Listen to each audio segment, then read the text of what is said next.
The Chicago Bears knock off the Super Bowl champion Eagles 24-15, I believe. 24-15. They just keep doing it. They keep doing it. The doubters, the naysayers, they proving them all wrong. We're going to break down the entire game right after this.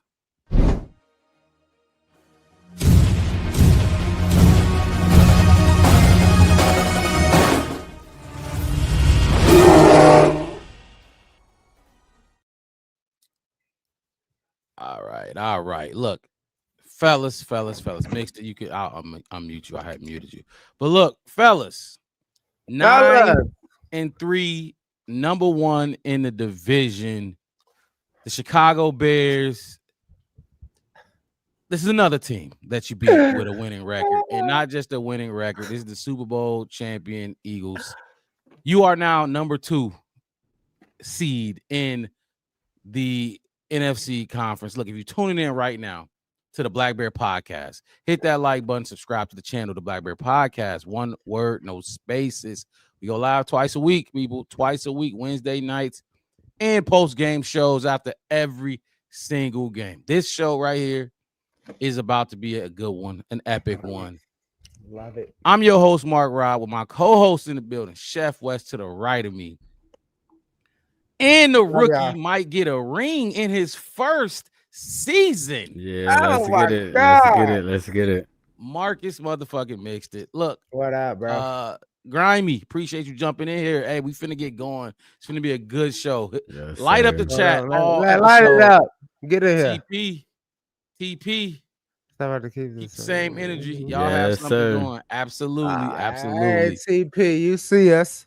Yes, see we gonna kick it off like this. Y'all know how we do. Believe us. We got great, not so great coming up. We gonna listen to Coach speak. We gonna listen to Caleb speak. All of that. Y'all know how we doing these post-game shows, but we kicking it off like this.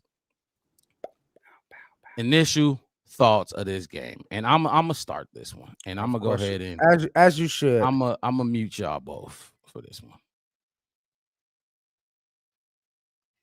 The Chicago Bears have been doubted at every fucking turn in this season. We had a 4-game win streak. The doubt. You ain't beat a team. You ain't beat nobody. Now you are on a 5-game win streak. You knock off the Steelers. Okay, it's Mason Rudolph. You beat down Dallas Cowboys, who are beating teams that are quote-unquote contenders. Caleb Williams, the heat and pressure that's on this kid coming from last season, the doubt, and this is not just from the outside, people. This is within the Chicago Bears fan base. The doubt from not just Caleb, this entire team. You are limping right now. You are without 3 or 4 starting defensive linemen. You are without both of your starting linebackers. We got dudes come. We got some help back. We got some help back with Jalen Johnson and Kyler Gordon. But this team is far from healthy, far from perfect, and you're getting the job done. We talked about it.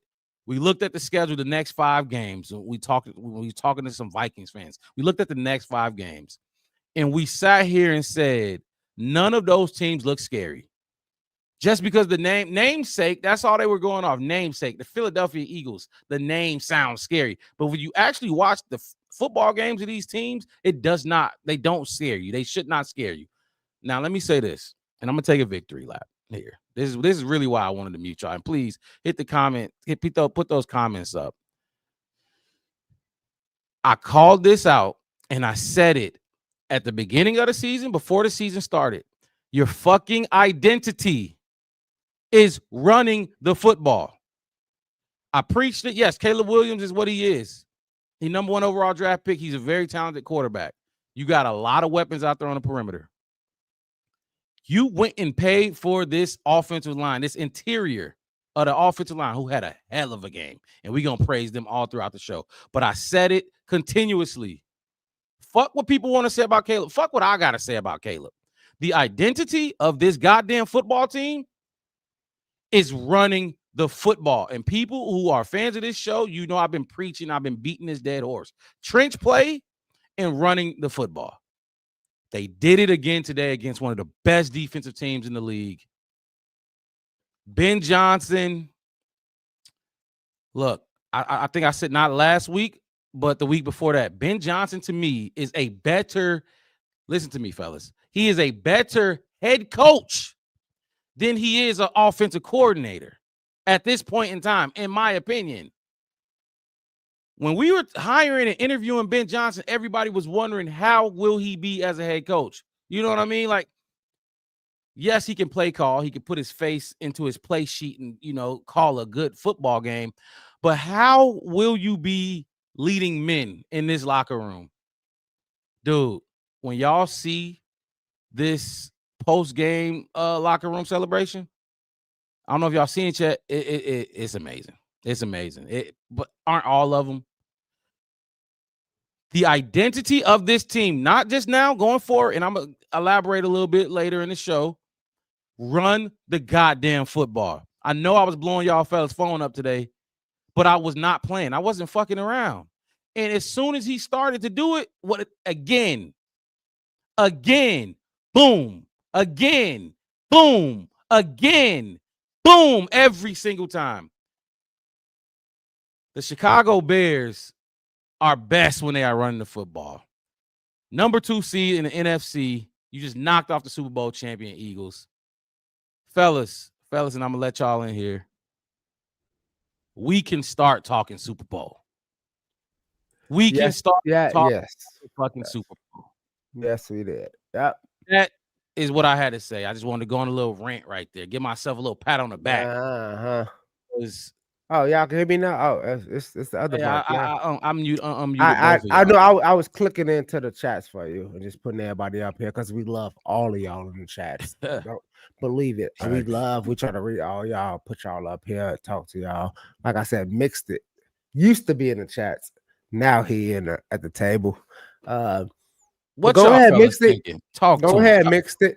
You want me to go next? It's a statement. Yeah, it is a statement. And I can't stop. We not playing. Like this not a game. This is not a joke. This team is serious. We can make some serious noise regardless of, they gonna still talk. Remember I asked y'all fellas, what will a win against the Eagles do for the view of this team in the national media or even local? What will it do? We all agree, like they still gonna hate. You know what I mean? They still gonna find something to talk about. They do. You right, Mark. Rob, you so right. I can't wait for this week to hear. You play football like that? That's football. Liars. I said it. How y'all like having a football team, Chicago? How the fuck y'all like having a football team, Chicago? But you got to mix it. Go ahead. Get your whole first thoughts on the team. Jump in there. I was just gonna say this game is kind of what I've been asking for since like the third or fourth game when we talked about it and what this run game could do. We seen, I want to say Kyle Monangai get 3 carries in one game, and it was sub 30 because he took that one tackle where he just kept breaking tackles, but he lost yards on that play. And I was just like, if he breaking tackles like that, I need to start seeing this 1-2 punch come to life. And today they did whatever they wanted to do the whole game. We just watched our number 1 and our number 2 both combined for over 250 yards rushing. And I've been saying that's the key to the game for me. Run the ball and have Caleb throw less. I don't want to see Caleb throwing 38 passes a game. I want to see Caleb make the most out of 25. You know what I'm saying? And I want to see our run game be consistent. What our run game was today with 2 people was what the Eagles want in Saquon Barkley, and they couldn't have it. So I think that was a statement win, and that was the win that everybody was talking about. Go beat a team that's a winning team, and go beat a team and beat them by more than 1 score or 1 point or a field goal. We did both, and we did it to the Philadelphia Eagles. So it's time to talk real football now. All right, I hear you, man. Hey, Mixed It, man. You so technical with what you be saying a lot. Like, yo, technical. I know you watch and you look at it and you look at the stats and all the graphics. And I'm just going back. Hey, Mark, I'm gonna go back to the old West. We won. We're winners. We are winners, chicken dinners, right? I'm gonna get into the technical part of it. Let me get my West out of my body real quick. My team looks so good. Our team, Chicago, looks so good, and it wasn't great. Don't get me wrong, but what is it? Is it good, better, great? Right? That's a chant, right? They Good, was better, best. good, better, best. They was really fucking good because they was right in the middle of that motherfucker. We took down a Super Bowl champion, Chicago. We did that, and like you just said, mixed it. Yeah, ran the ball. That's what we were supposed to do. That's what we were supposed to do. Caleb Williams spread the ball around. I seen an interception, a sack, 1-1. All right, cool. Get that. It's football. I understand. We made their defensive line look obsolete. Yeah. We made the ones remember because let's go back, football fans, to the Super Bowl, right? What did they do to Patrick Mahomes? They destroyed Kansas City, as Mark Robb say, in the trenches. They destroyed the fuck out Kansas City in the trenches, and that's why they won the Super Bowl last year. Mm-hmm. We took that shit and we said, "Hold on," as we say, as we said about, hold my beer. No, like almost like I said, the one sack, good, cool, fine.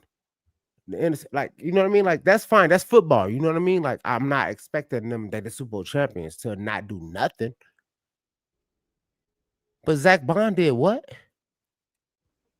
Phillips did what? If y'all don't watch football, you don't watch the Eagles. Cooper DeJean, I think that's his name.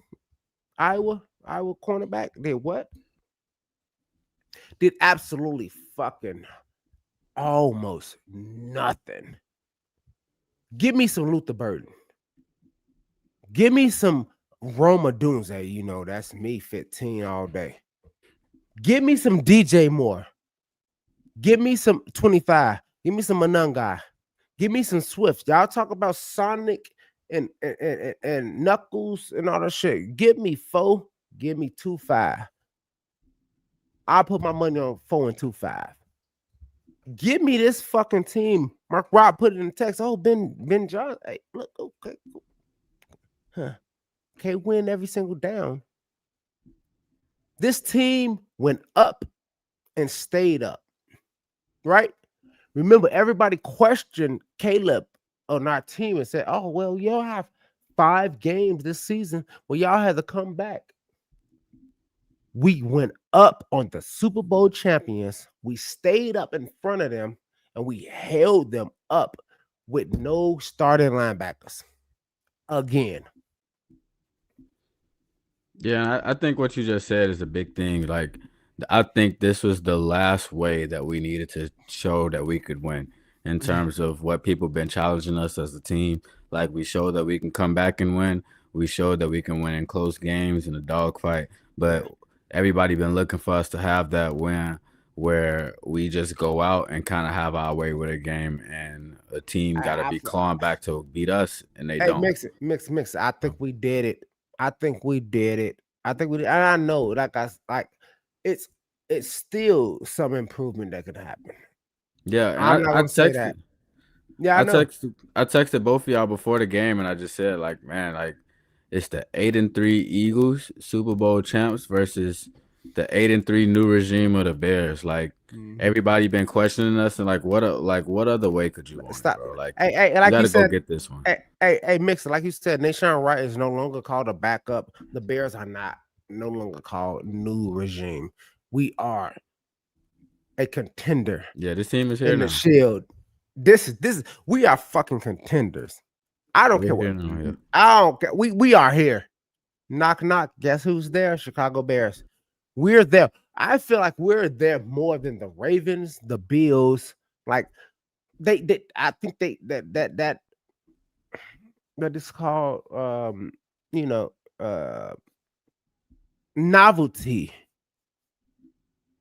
with Allen and what's the name? The quarterback, not running back, but for the Ravens.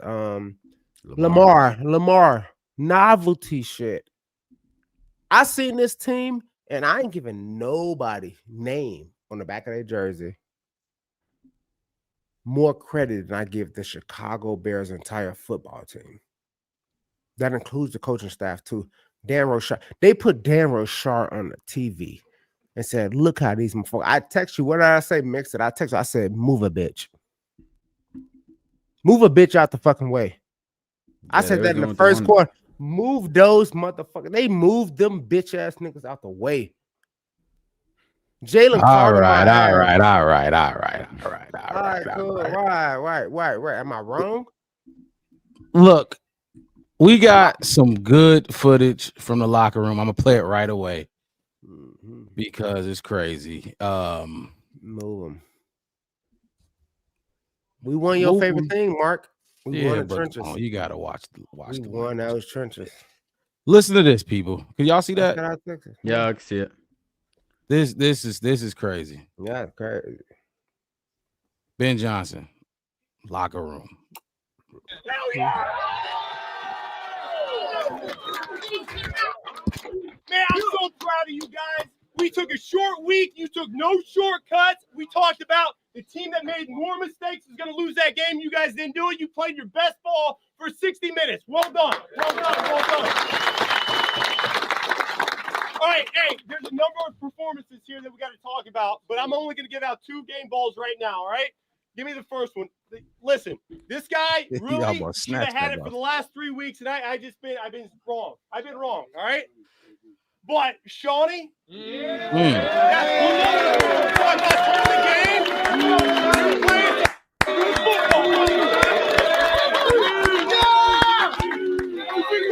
Is my mic on? My bad. I appreciate all y'all, the organization, polls, everybody that allowed me to come here and do what I do best. And I appreciate y'all. I love y'all. Ball player, boy.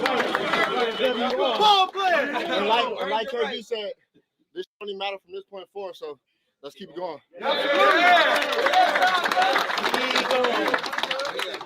Keep going, man. We got a couple backs that ran their asses off today.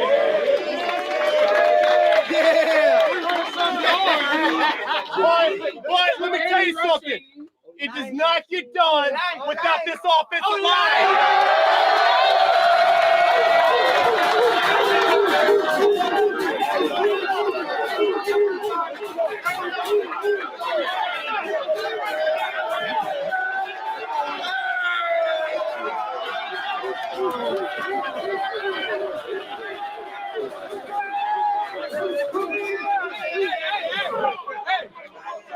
we do this. Yo, man. Just trying to put it on our back. That's how we want it. Hey. Let's enjoy this one, man. Let's get ready. Green Bay. Let's do it. Hold on.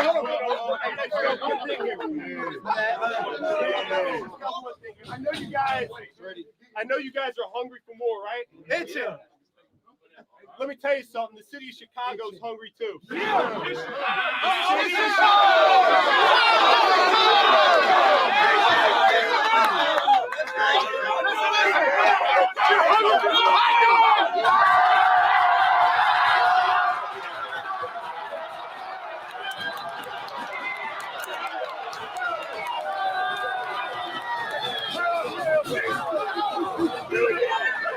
Good, better, bad. Never let it run.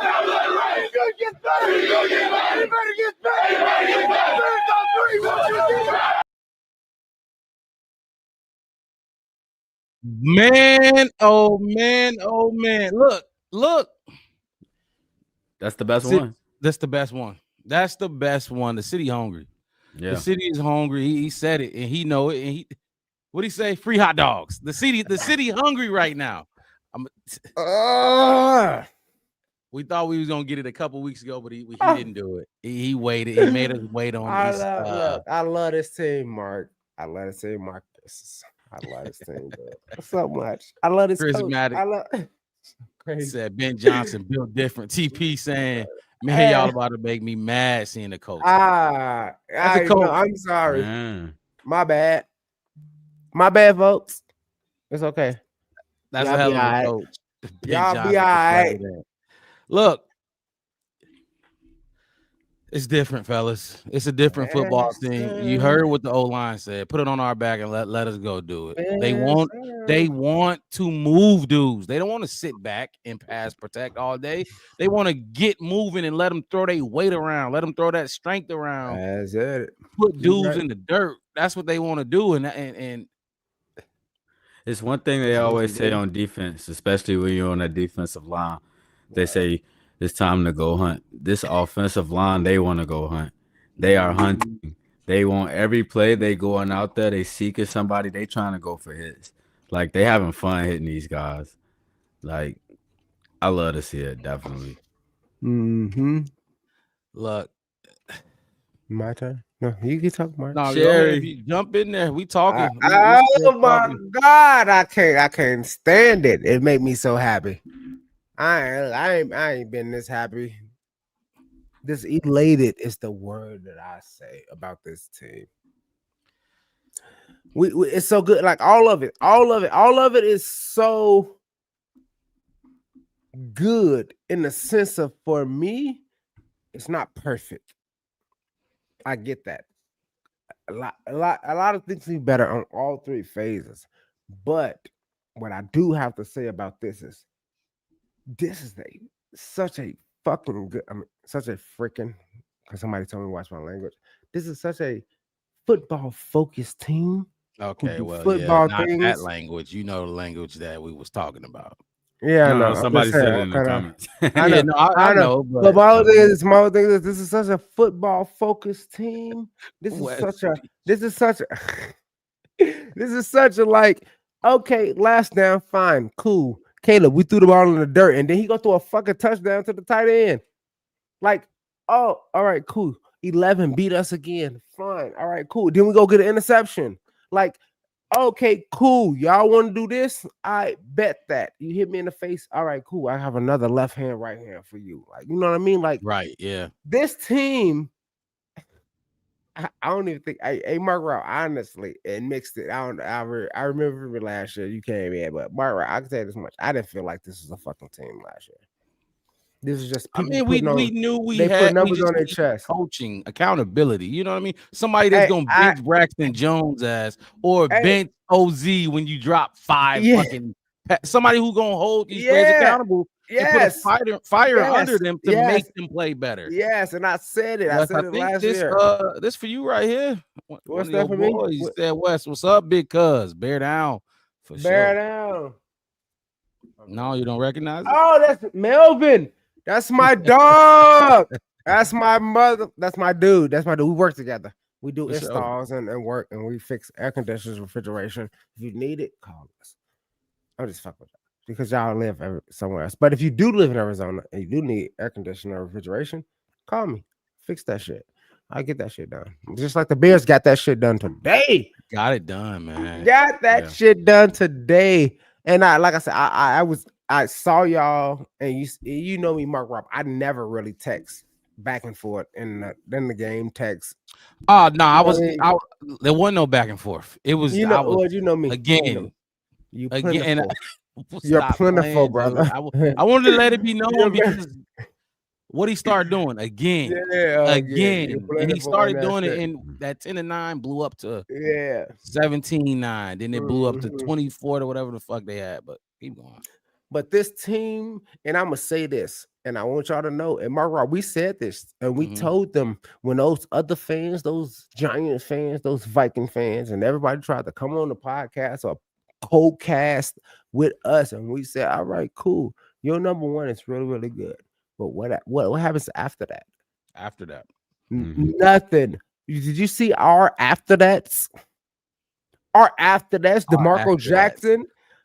DeMarco Jackson, Cole Kmet and Loveland, who like touchdown Notre Dame. Look, boom. Hey, what are you talking about? I love Cole what are you talking about? Yeah, that touchdown celebration is great. This team is great. Y'all can tell me. And you said to Mark Rob, you already say, Wes, you love last year. You was like, you love Coke. I love Coke, man. You're like, well, Lovely. All right, fine. He could be number one, but Cole Kmet ass is Cole Kmet. Loveland is fucking we need them all. Loveland. We need We DJ. need them all. We need them all. We need them all. We need DeMarco Jackson. What's his name? The 93. We just got him the other week. Tyson something or whatever. Joe Troyan. That dude was in the. He was dirty in the peanut butter. He was just in that every single dirty time. In the peanut dirty butter. in the peanut. He was in that shit. He was in it. He was in it. Let me read this one. Talk your shit. I said nobody could have beat the Bears today. Nobody. That's probably my favorite comment in the chat so far. And I think J2K coming in kind of and saying, "Is there a team in the NFL the Bears can't beat?" But look, do you see what's happening? You play like that, nobody can stop you. And that's nobody what I said. Hey, Mark Rob, that's what I said. At the end of the day, Chicago, how y'all like having an actual fucking football team, not just a person? And I get it, like a star, or not just something individually speaking, but fully overall, universally sound. Oh my God. Everybody, multiple options, multiple facets, multiple weapons. If like Rome had what did he have today? I would say 5 catches. I think he had 5 catches for like 47 yards. I think if that. Okay, come on, Luther. Okay, Luther had nobody had 5 catches. Luther led the team with 4 receptions. All right, cool. I'm just saying. Yeah, Rome had 2 for 8. Rome had 2 for 8. Yeah. But the point is though, like big catch. Look, and I'm gonna get on Ben a little bit because I have to. All right, cool. But we do. I talked about, dude, this is a good defense, and they played that. Vic Vance, he did what we thought he was gonna do. He played 2 high set all game long until that end. When you start seeing them come down, he got scared. Waited all he got game. Scared, Mark Rob. He got scared. Vic got scared. Vic waited all game to bring them safeties down. As soon as he brought them safeties down, Ben, right over the top to Cole Kmet. We finally got you. That's what we've been waiting on. We've been waiting on it all game. Yeah. You brought your bishops out. You brought your bishops out. Right. You played that prevent defense all game. I'm gonna bring my knife. That is a football game right there. Like fuck scheme. Y'all know we running it. We all know we running it. Can you stop us? Just like the throw to the Jalen Hurts to AJ Brown touchdown. Look, at some point they're like, fuck it. Scheme ain't working. We just got to go play football. You know what I mean? AJ, can you catch this or not? Can you catch this over Nation or not? You know what I mean? Let's go. Can y'all stop the run or not? I'm not about to trick you no more. You know what I mean? We finna just go at you. You know we running the ball. What y'all gonna do about it? You can't. They couldn't do nothing about it. Football, smash mouth, OG football, and they showed up today. I love when Ben Johnson called in the game. You said it. You said he's like in the beginning of the season, way back when. My Rob, you said at the end of the day, this team needs to find their identity. We don't know what the offense is gonna be. We paid a lot I knew of what money it was from the start. You know what I'm saying? Like I know. I won't tell. Like I said, you can go back and look at what I said way back then. But what I'm saying is this: people question. You said it.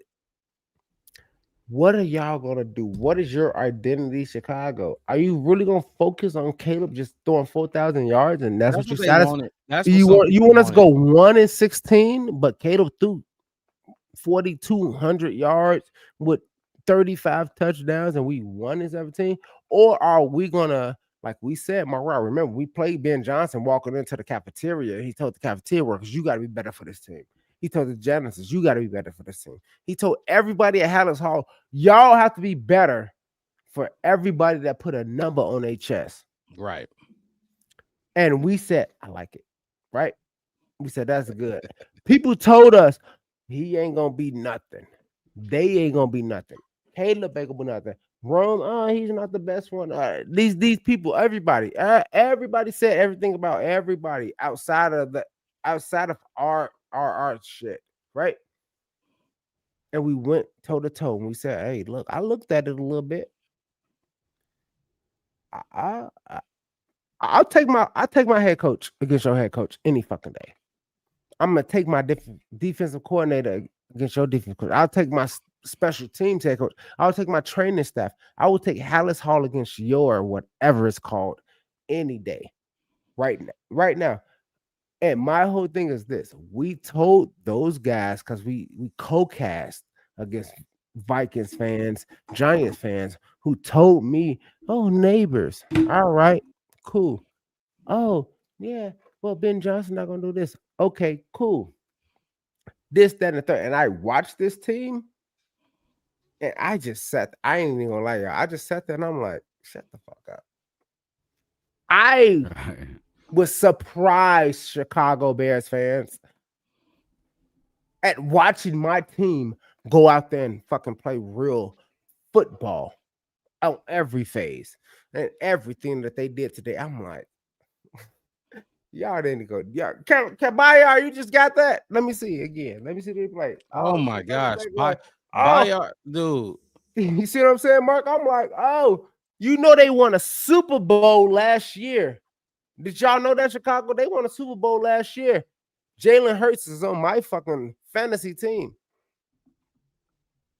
He was the NFC. Is Bayard not an All-Pro? Oh my God! Is he not an All-Pro? Like at this point, I feel like nothing. He don't got to do shit else for the rest of the season. That's a first-team All-Pro right there. And at Mark, age 30, whatever. What they say? What he say? He my age. I mean, no, he not my age, but he like. What I'm just saying, he old. But people said that. I had people tell me, they was like, "Oh yeah, you know, Briscoe." Before the season started, they said Briscoe with his concussions. What y'all gonna do? And Kevin Byard is old, and yada yada yada, blah blah blah. We Chicago, baby. Yeah, we gonna go take the ball away. You better not put that bitch in the air. I mean, the Eagles came in. They didn't turn the ball over. That's not what they did. I mean, we don't either. Not really. But they didn't turn the ball over, and we led the league in takeaways. Who was gonna bend? We did twice. Bayard, that interception was phenomenal. Yeah, it was. And in the nation, right? Man, look, I ain't gonna bring it up. I didn't want to bring up the nation, right? Why not? He deserved. I was waiting for it. We're gonna talk more about him. Look, the nation, right? Strip was so fucking good, dude. They were on the verge of man. Do you know how different this game would look if that drive was able to continue? You know, like it's shit like that that matter. And let's keep this show rolling because it's time to really get into the nitty gritty of what we saw today. But we'll talk about that. Yeah, hit that like button. Subscribe to the channel, the Black Bear Podcast. One word, no spaces. The Black Bear Podcast. You can find us on Facebook, YouTube, and Twitter. I'm your host, Mark Robb, with my co-host in the building, as always, Chef West, to the right of me with the 15 on his chest. And my boy Marcus mixed it at the bottom of your screen. Look, it was good. It was a good win, but great. We have to talk about everything. It's time for the great and not so great from the game. The great and not so great. All right, cool. Anything could have been a refs. You might not like a call that was made. Actually, the penalties on the Bears today was another. Boy, hey, Ben Johnson said we're gonna be playing our best football in December. We ain't quite to December, but it's coming. The penalties was I loved what I saw. They were playing clean football out there today. But I don't know, maybe the Caleb sack. Anything. Maybe you didn't like what the commentators were saying, even though I like what they were saying. Great, not so great. You can pick anything from the game. It don't got to be a specific player, don't got to be a specific play, anything from the game. I'll go ahead since we just let Wes get off. That water. Am I starting with my great or my not so great? Whatever you want. It's the both. It's called great and not so great. You do both all right, together. Let's go with the veggies first. My not so great for the game is Caleb and his passing a little bit. All right. This game he was 17 for 35, so he's under 50%. I don't think he necessarily played a terrible game. Like, keep in mind that some of those was him making decisions like dirting the ball throwing it out of a sack or whatever the case is. But he definitely did leave some opportunities out there, especially in the first half. And I've been a big advocate for this whole time. I kind of talked about it a little bit earlier. Was I want to see a game where he's making the most out of 25 opportunities, not 35 plus. I just don't feel like we need it, especially when we running the ball that effectively. Like even you said it when we was watching the game, Mark Rob. In certain situations where they just need to run the ball, and they're not doing that. They picking it up and passing it, and I feel like what I would like to see is Caleb throwing it less, but bringing that percentage up. So it's like we kind of a double-edged sword when it comes down to it, because you got two running backs that's just gonna wear you down, and then you got a quarterback that when he does pick it up to throw it, he's not leaving you with opportunities against us. So that's my not so great for the game. Before you continue, Caleb left some plays out there. Do I think it was as bad as last week? No, not even close. I just feel like the passing game was just wasn't. Should have been.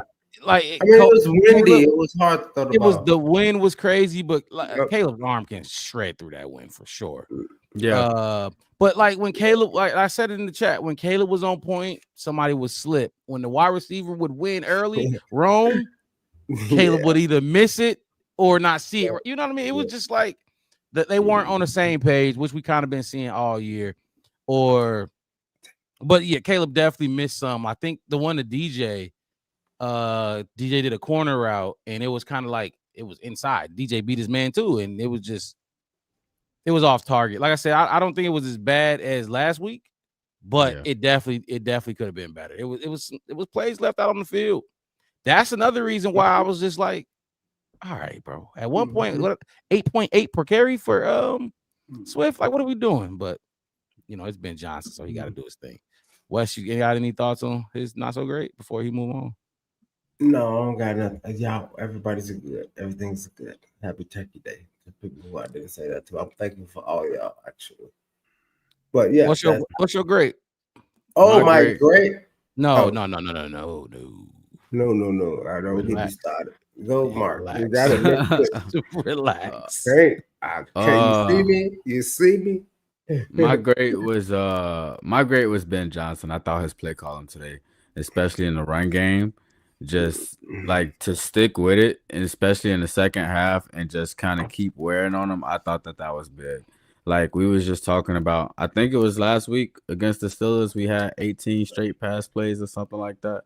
Like we got to stay down in the run game, especially when I feel like Kyle Monangai, he comes in and he makes the most of his opportunities. Every time you put him on the field, like he's breaking tackles. He's trying to, at minimum, at least get back to that first down markers. I mean, not first down, but that line of scrimmage if they stop him in the backfield. So I think that's big that he stayed with it. Before you continue, though, I missed this comment, and I want to just put this up there because you mentioned this in the group chat. I did say that. The footwork, it was evident today, wasn't it? You could see it on some of those balls. It was just like missed. Could have been better. Inaccurate. You could see the footwork. He was just all arm. He was just making it all arm. But I just want to put that up there because you did mention that in the group chat when we was watching it. Keep going with Joe. Great. Yeah, and speaking about that, like to me that's something that's fixable. You know what I'm saying? And that's the thing that kind of makes me feel like we still ain't even at the ceiling. Like people at this point is gonna be waiting on us to fall, and I feel like we looking real good with so much more to go. You know what I'm saying? Like at the end of the year, we're gonna be looking back at what could we have done better, and what could we have done? You know what I'm saying? Stay a top team and stuff like that. And I feel like once we start like firing on all cylinders, like instead of being 6 weeks in talking about we need more from the pass rush and stuff like that, we want to be able to do that consistently throughout the season and stuff. And it's just going to be harder and harder to play us. So I feel like we got to keep going with that. What was your grade? What was your? My great was Ben sticking with the run game and sticking with the game. Okay. Yeah. Look, first of all, just to comment on that. Yeah. I'm gonna keep saying this all show, fellas. All show, because this is not for entertainment. Yes, we want y'all to show up, but when I'm talking, it's shit is for real, bro. Like I blew y'all phone up. I was obnoxious with it. Again, a fucking again. Like, no, I don't give a 3rd and 5 again. Show me you can stop it. You have not shown me you can stop it. It was 10-9, fellas. When Caleb threw that after Caleb threw that interception and I'm about to get to that. I'm gonna get to that. After he threw that interception, like you said, Ben Johnson knew what time it was. He knew exactly what time it was. So your great was Ben Johnson sticking with the run game, and your not so great was Caleb's inaccuracy, right? Yeah, inaccuracy. Wes, you want to go next, or you want me to jump in? You can go in if you want to. I can't wait to tell people what I think. I'll go ahead then. You can go. I can go. Okay, okay, I'll go. Look, I said I'm elated, but you can go first. It was a great fucking win. But we got to do this because there was issues in the game, evident by my text messaging and whatever we was talking about in the chat. It wasn't everything wasn't great. I'm gonna start my not so great, and Ben Johnson is my not so great. Yep. First of all, this was the first time I seen him do something like look, and y'all correct me if y'all or not correct me, but disagree with me. The screen pass interception was on Ben Johnson. That was crazy. You've called that screen, that running back screen, like 4 times. Yeah, exactly. Like what we say a year and a half ago, we said in Chicago we do not want to do that. Sherry, right there on point with me. And Thomas Brown and all y'all. I don't care. Walt was the one we fired. Walt, whatever the fuck his name is, from the Seattle. I don't know. I'm from Chicago. Hold on, Wes. Hold on. No screen pass. Sherry right on point right at the same time with me. The screens were kind of bad play call when we was on the flow while running the ball officially. Yeah, the interception is going to be on Caleb. Obviously, but if we talking about this critically, Ben Johnson shouldn't have called that again and again. Like that was the first time I've seen him do something like that. And then Caleb couldn't get it over his head. The lineman made a good jump or whatever. But not just that. Now hold on, Wes. Hold on. You got it. Go. Comment once I'm done. All right, cool. So like I said, not so great Ben Johnson. That play, and then the fact that it was 10-9 and they was on the verge of taking the lead with a field goal or taking the lead with a touchdown. Until Nashawn Wright's heroics, but Ben Johnson wasn't running the football. We were 8.8 per carry for just Swift. He stopped running it, and it's like I guarantee you, bro, fellas. Listen, I guarantee you, if Saquon Barkley was having the success in the run game that we were early on, you think the Eagles would have let us off the hook? Fuck no.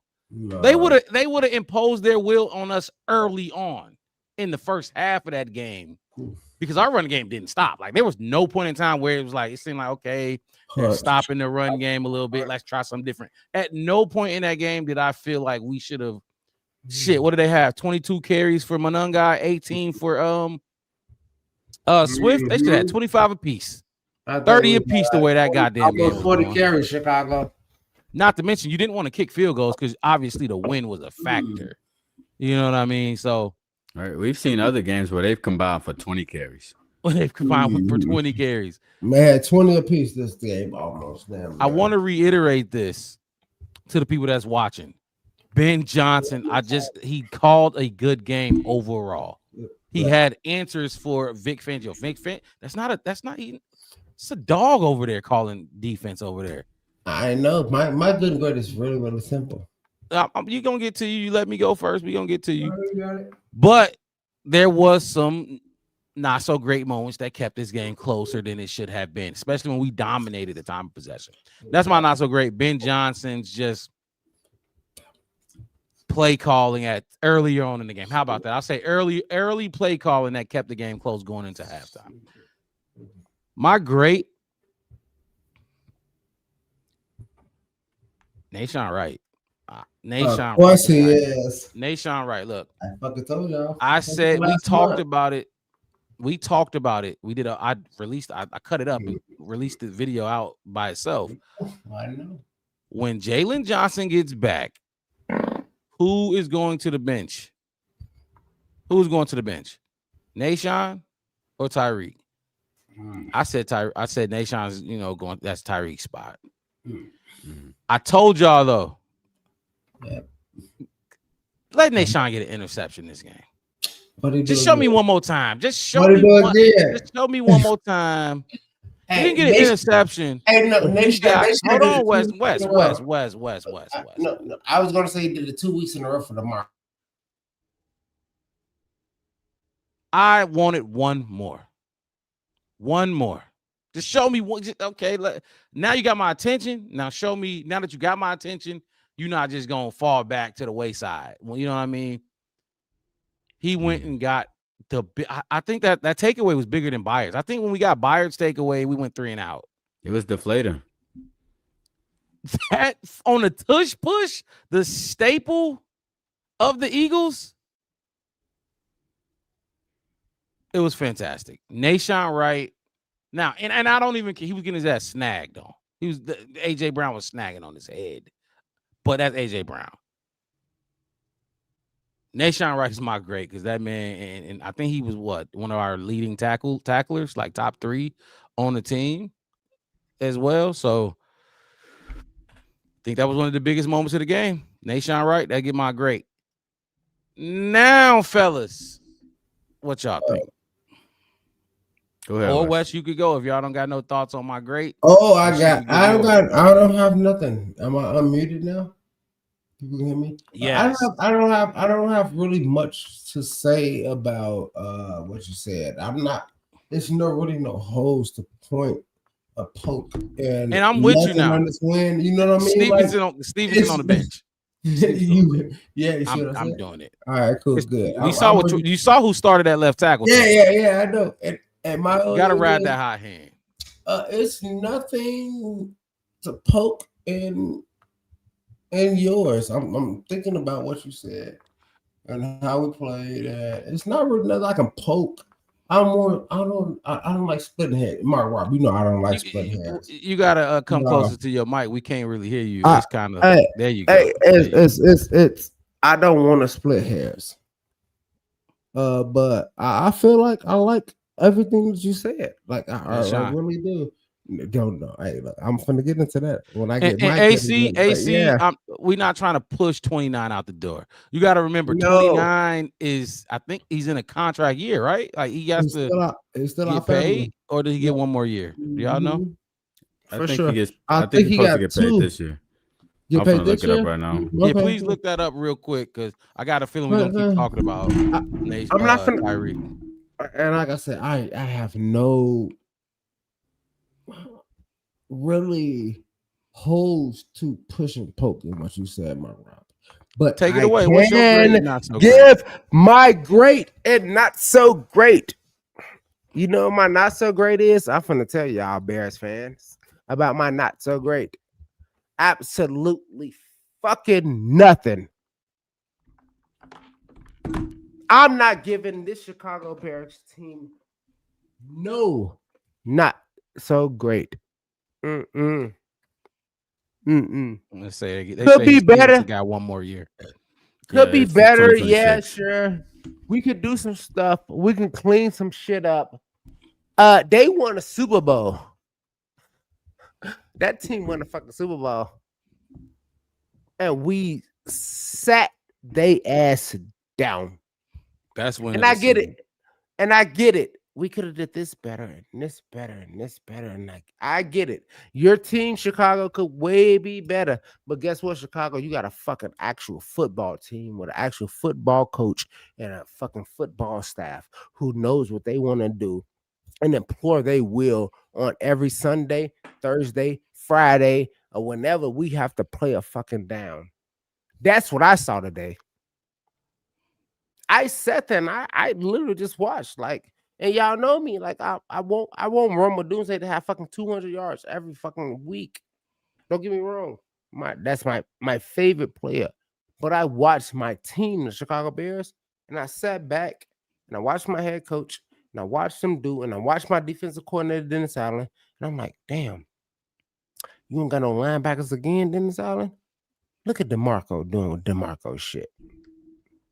Look at this team doing this team shit. I seen some shit that they can fix.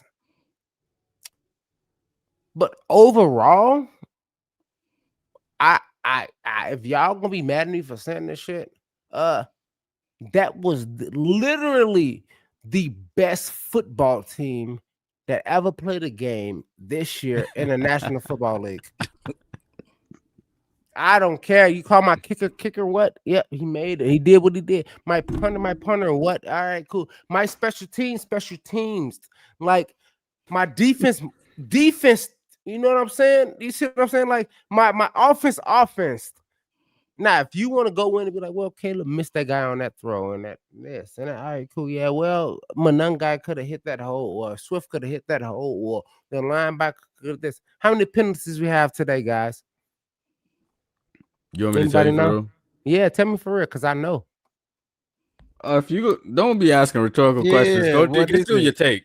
Yeah, what is that? 3? Because but I mentioned it too, though. I knew it was low amount. Like it was we played. And my point is saying is the Mark Robbie. Remember, we spent before you get mixed, before you got here, Mark Robbie, you said it, like organization, football operation. You said that week 3. Mm-hmm. This team's organization is fucking amazing right now. And this football team's operation is so fucking good right now. Yep. That's why I have no not so great. My great is Chicago Bears football team. That's it. It's not a player. It's just everything. GS, you know, everything that I can tell you. Like I said, what I say in the, I want y'all to know I was elated watching this football team. So it felt so good. Let me try to. So J2K said the grass was it not so great? What you think about that one? Yeah, but we are. But no. But it faulted both teams. Yeah, I seen a few people on Eagles slip. Yeah, a lot of people slipped down. A lot of people slipped in that shit. Right. So the grass in general was like that could have been not so great. Look, my whole thing is to Bears fans and to the whole nation, and I'm gonna hold to this. They won the Super Bowl last year. We went to their house and we beat their ass. I don't have a not so great. I feel great right now as a Bears fan. Chef West, y'all can shit on me. Find me on Twitter. You see it over right there. My team just came into Philadelphia and cracked that bill so fucking hard. It was a little crack in it. Benjamin Franklin, Barack Obama, and we came in, that motherfucking made it bigger. Boom, Chicago. We done fucked y'all up. Philly, Rocky ain't shit. That's all I'm saying. I don't have a specific player. I don't have a specific moment. I mean, I do. Honestly, guys, I already do. I'm gonna give my Chef West grades, and I'm gonna talk about it more in depth about it. But honestly, my overall about it is I don't have a not so great for this team today. I don't. Honestly. You know what, Wes, and it's a good thing that, like you said you felt elated. It's a good thing to have these feelings and feel like, you know, that we in a good place and stuff, especially coming from where we came from. But I think what separates us and what we do is, you know, we evaluate it on all levels. All right, Mix. I'm gonna say this. We went into the half 10-9. And we came out. Well, we came out again 20. Score 14. I think we went in. Two Was score. it 17-9? No, we went 10-9. 10-9 at 10-9. the half. Because the kicker shanked the fucking kick. Yeah, and then the Bears didn't even. Yeah, and then I think we you see what I'm saying? Like this team winning, and like I said, mix it. I'm on the podcast itself, but remember, Mark Rock. Remember, we did this. We did this for 10 straight losses. Yeah, I'm tired of looking back at. You know what I'm saying? And I'm finna say this, and not just the 10 losses. I'm gonna say this. We watched the football game. You text me last year for 10 straight football games that we lost. You was like, we got to go in the half and figure it out. And we did not figure out nothing. That's a good point because that's something that Ben Johnson's been able to do week after week. Is go in the halftime and make adjustments. Yeah. Come out and play the type of football we need. Let me go in and figure out the fuck's going on. We said this, Mark Robb. I told you a long time. I said if we go even last year, we could have won 11-6. I would have fired the whole fucking staff anyway. The janitor and the cafeteria lady. Sorry. Don't get me wrong. Did I not say that, Mark? I'm gonna fire all y'all. You were adamant about that. Yeah. Adamant about that shit because y'all don't. It's not wholesome. Is a word I can say. And then this year, Ben Johnson came in. Like I said, we played it on. He came in. He said, "Hey, you lunch lady, you janitor, you executive this, you camera guy, you social media person. I need y'all to get y'all fucking shit together." So let me ask y'all this, and now that Bear True put this in, he said, "Mark, do we have the best O-line in the NFL?" That's not exactly my question, but I do want to know. Very, very close. I do want to know what did y'all think about Darnell Wright's performance? It was pretty good. Him and Ozzie was really good. That O-line was. I thought Darnell Wright got dogged by Jalen Phillips. Really? All game. Darnell Wright struggled against Jalen Phillips. You stupid as fuck. But all right, cool. You have your own opinion, but I think that is a very, very, very bad take. Sorry. I mean, Caleb did face pressure a good amount throughout this game. So it wasn't like he was just in a clean pocket all night. They did, like, usually when Caleb takes a sack, it's on him. One of those sacks that he took, it kind of wasn't on him. Darnell, I think that was a play Darnell got beat on. Maybe. And it was a big sack too. Oh. He had to punt after that. Yeah. Was that going the halftime? I think that right no? Going or am I tripping? No, I think we're on the same page. It was either the end of the first half, like going into halftime. Right, like we got the ball back after we got a 3-and-out, I think. And he just took a huge sack, but it was because it was a breakdown somewhere. But they was right, and like we was talking about with Vangio, he's gonna kind of show you this look. And like when we looking at the replays, I'm like, that wasn't a rush forward, that was 5. They coming through there, and some of them they wasn't getting picked up the whole time. Yeah. But Caleb was playing smarter football today. That's what I was gonna say earlier. Was like when he was in trouble, he wasn't just running all over the place trying to, you know what I'm saying? Like he made good decisions when he's facing pressure. J2K said, yeah, the overhype on Wright is a little wild. He's good, but he got beat a few times today. And that's all I'm saying. I thought Jalen Phillips was getting the best of him. I mean, a few times. No, but not dog. Not dog. Wes called me stupid for this take. I don't know why, because there's nothing I said that's stupid. But it was obvious that Jalen Phillips, who got traded for a 3rd-round pick, I believe, was getting the best of him in pass pro. And that's another reason I'm like, dude, let Darnell go hit him a few times. Like, we keep letting Jalen, because it was Jalen Phillips was lining out wide, and Darnell Wright was struggling to like get there fast enough. They showed the replay, pushing him back inside. Yeah, he couldn't handle it. They showed the replay multiple times, and I TJ Watt, because I asked this question because we was talking about TJ Watt versus Darnell Wright. Yeah, Jalen Phillips ain't TJ Watt. You think dog? He was that matchup. Yes, Phillips was killing right. I do believe so. How many sacks? Believe so. I mean, well, your quarterback is I can do the percentages on what is gonna happen, and I don't care about that, Mark Rob. You know I hate that much. The PFFs all that, but I can tell you this much. Dog, no, he was challenged for sure. But dog, I think he shouldn't have. I thought he was getting dogged. I thought he should have been way better. Getting his ass whooped for sure. What's the difference? What's the difference? Getting his ass whooped and dogged. Dog he had no chance. And was getting his ass whooped. What is he tried his best 50-50. I'm tried his best either way. Yeah, I'm not gonna question that's what I'm saying. I'm not gonna say he didn't have effort. You asked me what I think about it. What I think about dogged and getting your ass whooped. Dog this, you had no chance ever. Like ever. Getting your ass whooped is you pound for pound, strike for strike. Yeah, right, cool. That dude won. You all right, cool. You got your ass whooped. Right. Cool, yeah. You championed. All right, cool. You whooped him. You the champ. You the best. Kind of, you know what I'm saying? That's what I mean when I say what I said. I don't think that's fine. I get it. But I mean, if you look at the chat, you see it was obvious. You watched the game. I watched the game too. I don't think he was. I know. I'm saying you watched the game, so to say my take was stupid is crazy, especially with some of the takes. And I just told you. What I thought about dog. The word was stupid. I thought it was stupid that it's dog. And then I'm telling you what I think when you say dog. Do you agree with what I say, dog, or do you think pound for pound? Look.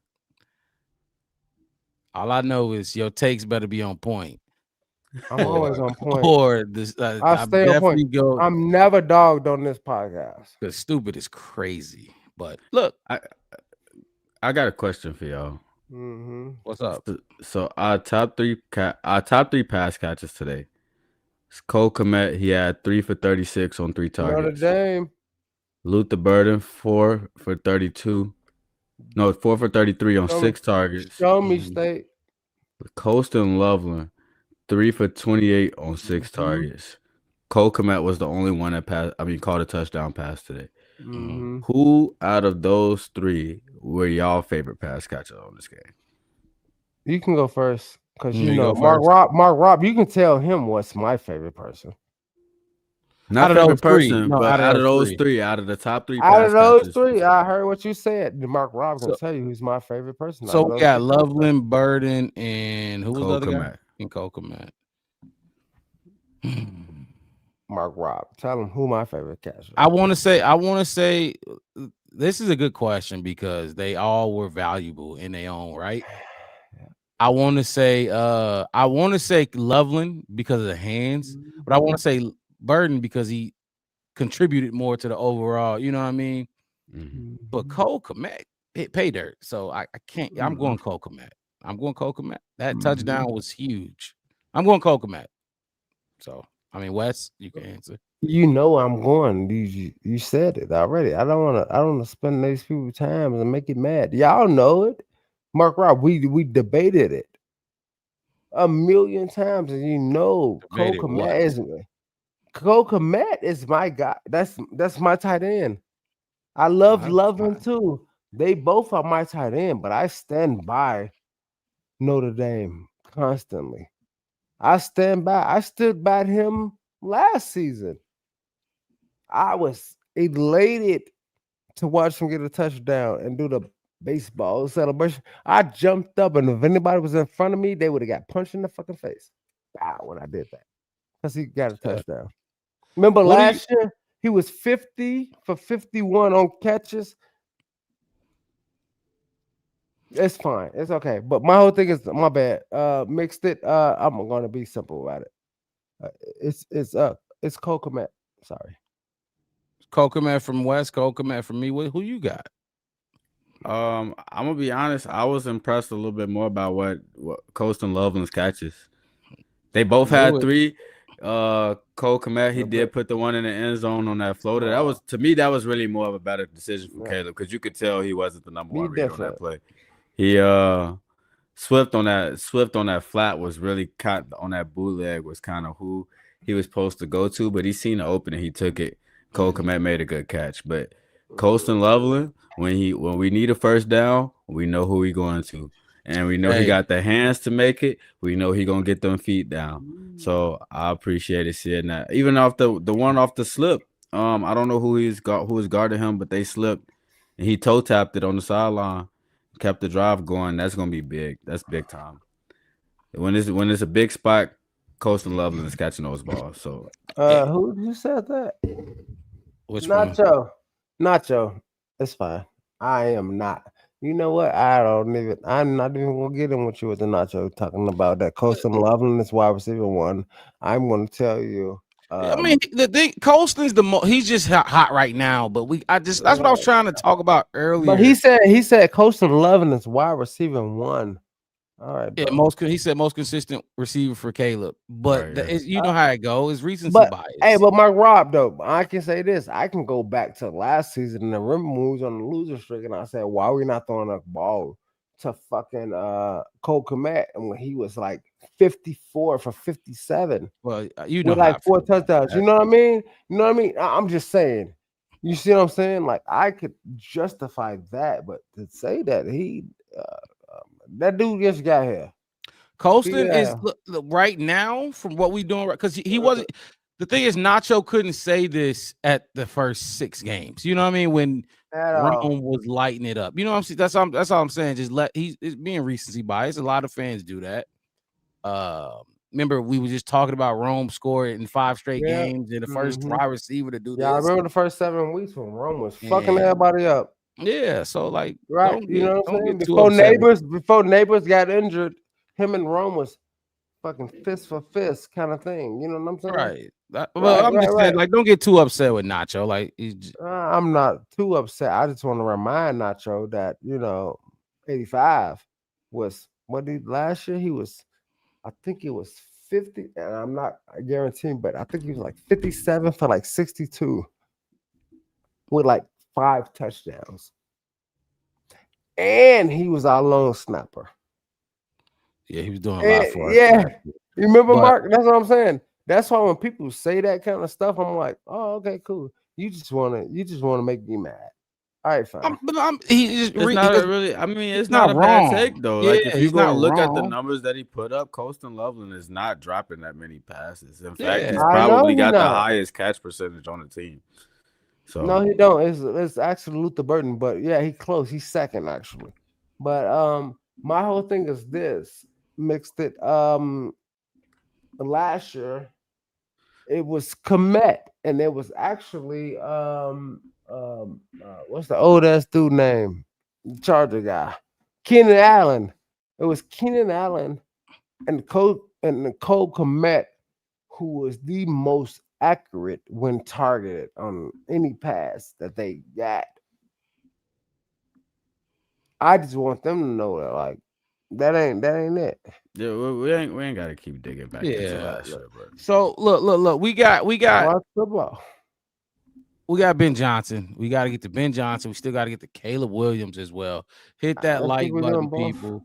Subscribe to the channel. This is a good time for us to listen to the coach and dissect what he, give us what he thought he saw out there, unless he got to go look at the tape. But also give us a little time to, rest our voices a little bit. So here is Ben Johnson on the 9-3 Bears. Big win over the 9-3 Bears, Shawty. Here we go. We got one injury to talk about, and that's Billings. Left the game with a concussion, didn't finish the game. So we'll see where he's at next week. But that's big. End of the day, just really proud of everybody involved. Short week. We really hadn't had one of those yet as a team. And I thought the coaching staff did a great job putting a sound plan together. We knew it was going to be a race trying to get everything in and kind of harping on the guys that the details were going to be the difference here this week. And the team that made the least number of mistakes was probably going to win this game. So fortunately for us, we felt like that fell in our favor. Really excited about a number of performances here. Can't say enough about that running game. I don't think we win that game if we're not able to run the ball like we were. Both the backs over 100 yards, was just outstanding. You could feel decisiveness. You could feel them hitting it downhill. They turned on the gas and we're lowering their shoulders too. So that was so good to see, but it doesn't happen without that offensive line. You can't say enough about Ozzie and Joe and Drew Dahlman and Jonah and then Darnell. I mean, those guys, they were huge for us. And so really proud of them, really proud of the tight ends, the receivers. You know, it's a frustrating game if you're a pass catcher because those conditions were challenging for us to get some consistency going there. And yet they still were a big part of what we were doing there in the run game, and they knew that going into it. So that was huge to see. Defensively, I thought our guys just played their tails off for all 60 minutes. Man. And, you know, we kind of harped on the importance of getting into these third down situations. And I think we created a number of those. And if my numbers are right, I think we were 4 for 12 in third down. So that was really good to see there by our defense. A couple turnovers were enormous. KB with another interception off a quarterback that really doesn't throw interceptions. And then Shawnee's fumble was, I think that was one of the turning points in the game. That scoring range, insane, you know, high percentage play for them, and yet he was able to get the ball away from him. So these guys should feel pretty good about what they just did. You know, it's hard to go on the road and beat a good team like that. And yet I think they still know we have got to get back to work next week, you know, and so we're very pleased with where we're at. We'll be able to enjoy it for a couple days, and then we'll be right back to work and on to the next Green Bay. That's where we're at in the season. But really happy with how this one went today. Fuck this game. And what message do you think this sends about your team? I think it's the same message we've been sending every week, that we're just going to compete our tails off for 60 minutes. I think that's what I know about our group. They got a lot of belief in what we're doing. They got a lot of belief in themselves. They got a lot of belief, I think, in this coaching staff. And so that confidence just starts to develop and continue to bubble over. So I think we've got a really confident group right now, and we're excited for these next 5 games. What about their ability to kind of stay in the moment, just not day-to-day, game-to-game? I mean, I know it's a big thing for you, but like what kind of have you observed about their ability to do that? Yeah, no, I think that's once again, that's a credit to the coaching staff, just trying to keep the main thing. I think it's a credit to our leadership too. You know, I got guys like Grady Jarrett and Byard on defense, and I know Joe Tooney. Like, these guys, they all know what good football looks like, and they know the consistency that it takes to continue to win in this league. And so it's easy for those young guys to come to work it every day and just look at how these old heads are going about their business, and you just kind of fall in line. And so it's the same thing. There's no secret, man. There are no shortcuts. We got to go out next week and put in the same amount of work that we've been doing. And we got to continue to get better. We're still not at what we're capable of being yet as an entire team. And so we're going to continue to strive to put that full 60 minutes of 3 phases of complete football together. But these guys continue to get better each and every week. And I'm really proud of them. You mentioned the conditions. Super happy with everything. How do you think Caleb fared? We can be better. Yeah, off the cuff, it felt like, you know, the wind got the better of us on a couple throws. He made some huge ones down the stretch there. That throw to Cole was enormous. You know, it's massive. He's rolling out to his left to be able to throw a dime like that. At that point in the game, I thought that was really big for us. And so it's the Nation fumble. It's a struggle there. You know, you're trying to not become just solely run oriented, because then the defense is going to adjust. That's why too. I like so you want to keep that element of a pass threat over the course of the game. And I was hoping we'd hit a couple more just to loosen them up a little bit more and keep that run game going. So overall, though, I thought he did a good job. Just keeping the operation going. That was something that we were really harping on this week, was just making sure we get in and out of the huddle clean. You called that operation for Cole for touchdown. Were you sitting there going, all right, you know, we have a chance for a dagger here if we can, you know, if we do it right? Well, that's one that just presented itself. Swifty's actually the number 1 read on that. And, you know, as Caleb's pulling on out, you can feel the safeties dipping down low, and so I think he felt that, he saw it, and he delivered a good ball and made a pay. So that was good. What's it like for you as a play caller in a game like this, with the way Kyle and Swifty were running and the way the offensive line was moving? Like, did you feel yourself, especially in those 2 touchdown drives, those long drives, just be able to get in a rhythm and kind of go to a lot of different kinds of runs? Yeah, I think we had a good amount of volume for such a short week in terms of the run game. The number of formations and concepts that we had up, our guys handled it really well going into the week. And as a play caller, like I said, it's that balancing act, because if you hang with something a little bit too long, then all of a sudden you're looking at a 3rd and long and wondering why the drive stalled. And so ask him why he called 36 attempts. that many running back screens. I called too many pass plays this game, and especially with how we're running it. And so that's an area that I can be better at too. Kyle had a 31-yard run, I think, right after Shawnee took the ball away. What was kind of that? What did that kind of play and then that drive just kind of mean for the whole team? You said the right fumble is obviously a turning point, but then to just answer the way you guys did start. Yeah, no, I mean, we always talk about getting that first down and not necessarily thinking it's going to be an explosive run like that, but that was a huge one in that moment because we were still, on our side of the field pretty backed up, and that got it to midfield and really ignited us as a whole team. And so that was great to see. And we gonna talk. I think he played his tail off, so did Swift. And I can't say enough good things about our offensive line here today. When Shawnee went and ripped the ball out on the tush push, was that something you guys had seen during the course of the week that might be a vulnerable spot? Yeah. I mean, we certainly wanted to be sound in how we were defending that play and the compliments off of that play. And we were hopeful to have opportunities to get the ball there. Yeah. You mentioned the 3rd down defense. I know we talked about a lot this season, but to be able to watch DA use Jalen and Kyler and CJ all kind of together, I mean, how much of an impact do you think that had to have all those guys at your disposal today, especially on 3rd down? Yeah, no, I thought it was huge. They 3rd down was when they were all out there together for sure. And then other times we're kind of platooning those guys. But it was just great to get their feet wet. I'll be curious to see what that tape looks like. I mean, there's a couple good receivers for Philly out there on the field. So I can't wait to see how tight that coverage was. And, it's good I think it'll be a good stepping stone for us to build upon going forward here. Your decision on 4th and 5 to go for it, or did you know on 3rd down that was going to happen? Which one? The one to Loveland. The Loveland? Yeah. I mean, where we were on that field, I didn't feel great going that direction, kicking it. And I just, it's a gut feel sometimes on those things and how comfortable I am with the play call. So I felt pretty good. That was the catch I was talking about. Yep. Thank you. The toe tap out of bounds. With to Loveland? Yeah. When the guy fell down, right? Cooper DeJean fell down. Yeah. Let me say this. Ben Johnson, and I've been saying this. Ben Johnson still don't got his group. Dennis Allen, he's working with what he, besides the some of the free agents we brought in, and then the rookies that they drafted. This is still not Ben Johnson's complete team. I know a lot of Bears fans don't want to hear it, but it's true.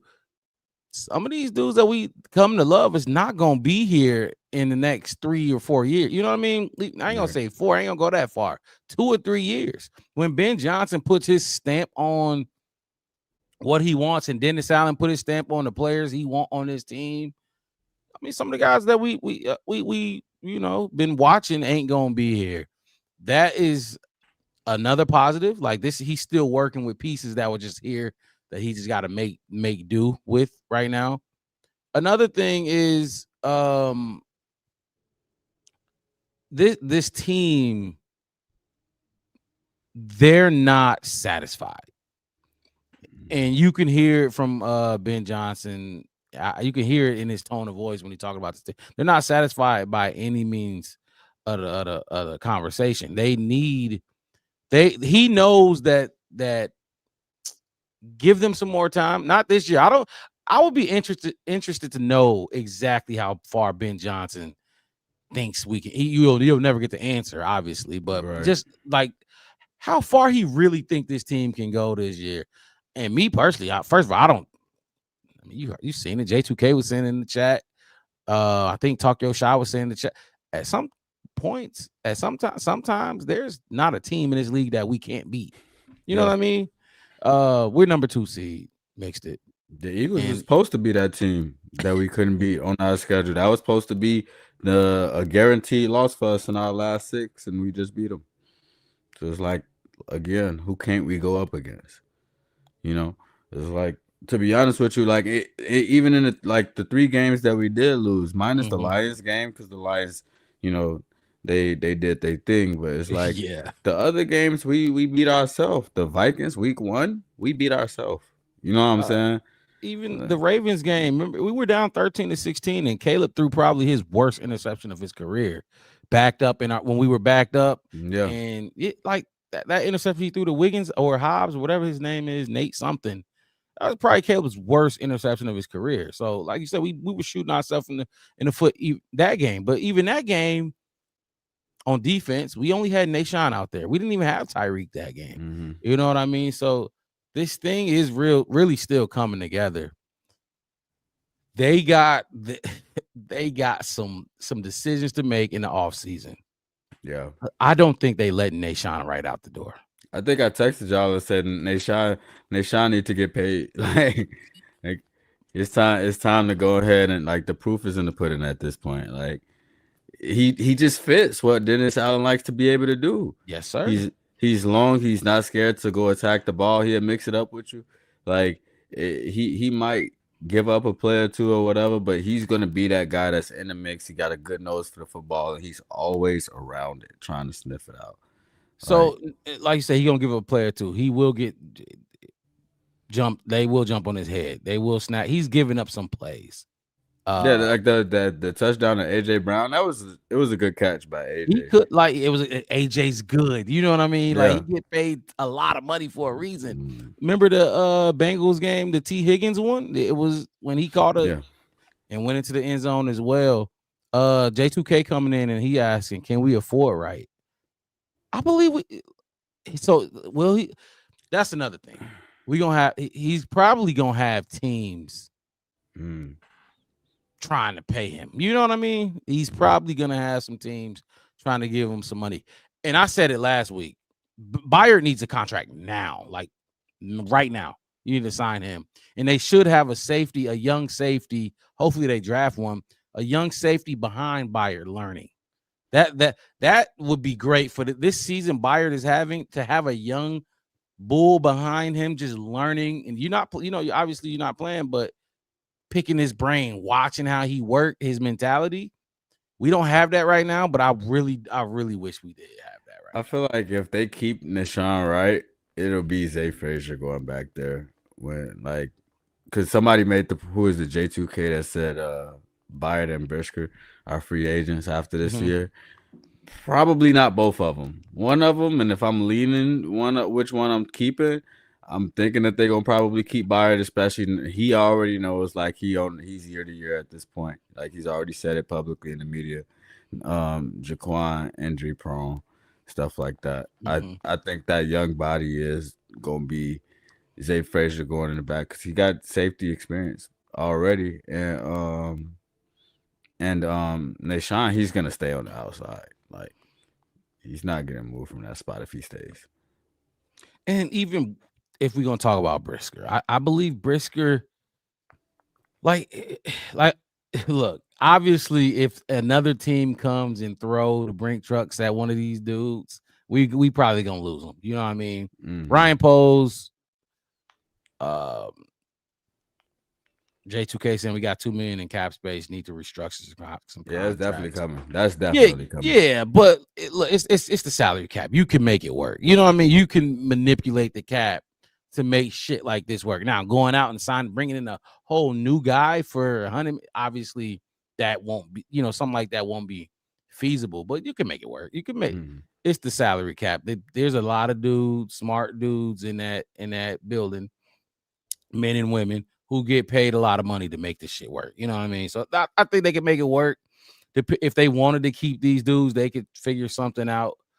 But it's will they like Tyreek? With Tyreek. Well, I guess y'all said he got one more year, so I guess Tyreek not getting talked about just through 26. So he's through 26.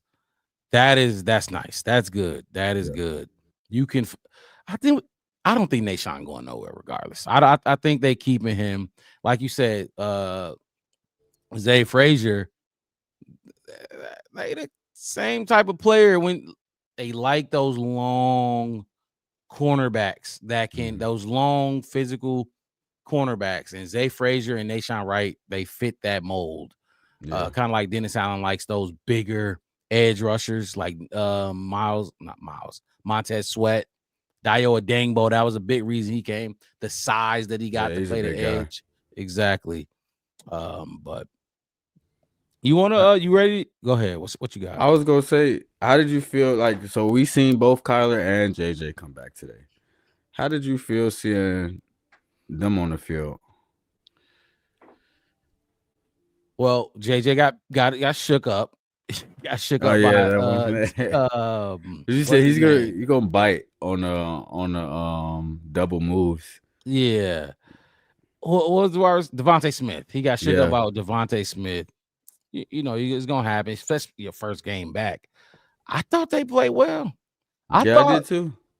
Because you mentioned it, you said I forgot exactly what you said in the chat, and correct me if I'm wrong. You mentioned how CJ was out there, Kyler was out there, like all of them was out there. All three of them were out there at the same time, yeah. And Ben Johnson just said on third down, yes, like they didn't just take, they were in dime.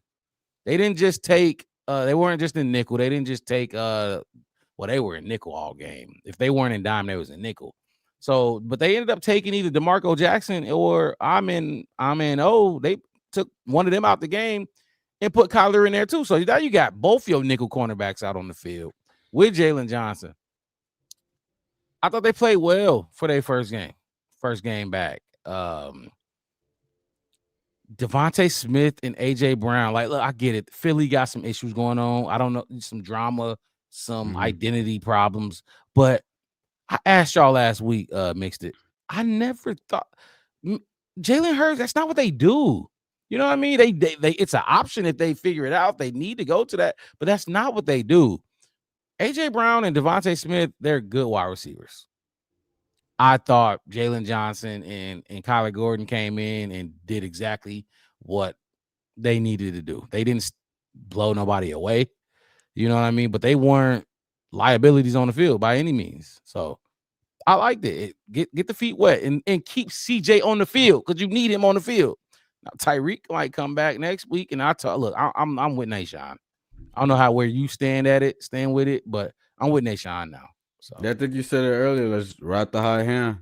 Same thing with Ozzie. They had we was talking about how Ozzie wasn't as good in run protection and run blocking and stuff.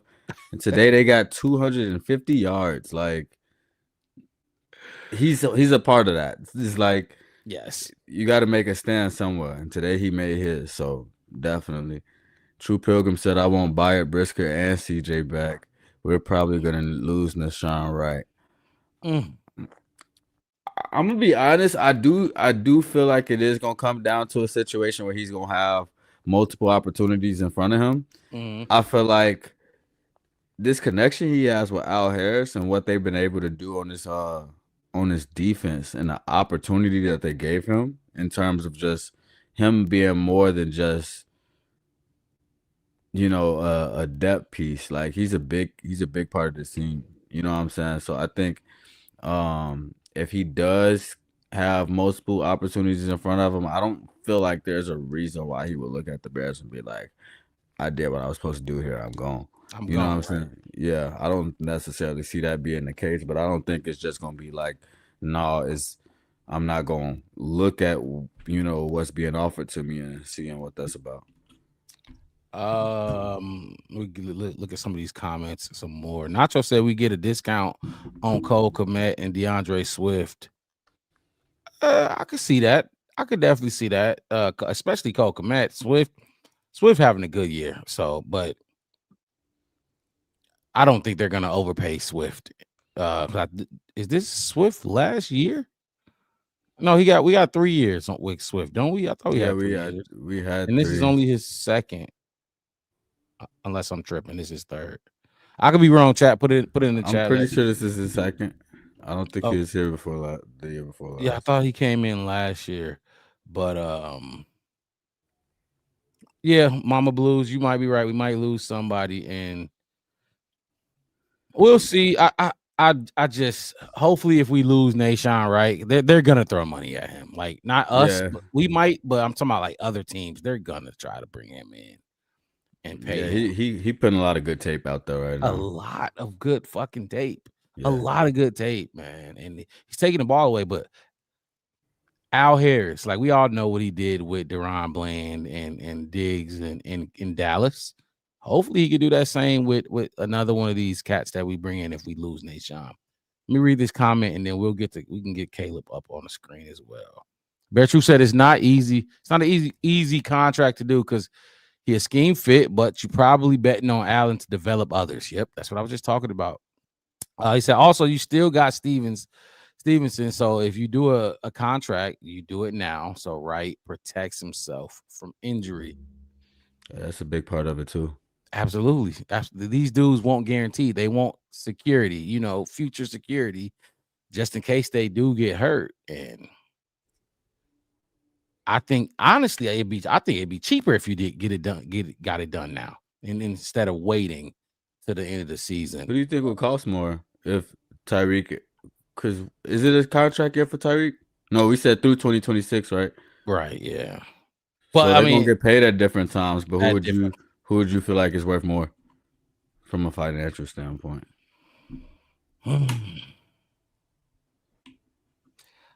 Dude, I gotta go Nahshon. I just think people like to is recency bias. You know what I mean? And he got all these flashy takeaways, these numbers.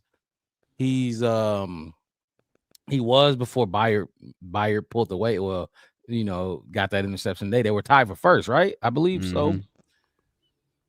That's gonna hold a lot of weight in any negotiation you come out there and do. And not to mention, they was talking about that dude got three forced fumbles or fumble recoveries or whatever. He's around the ball. Yeah.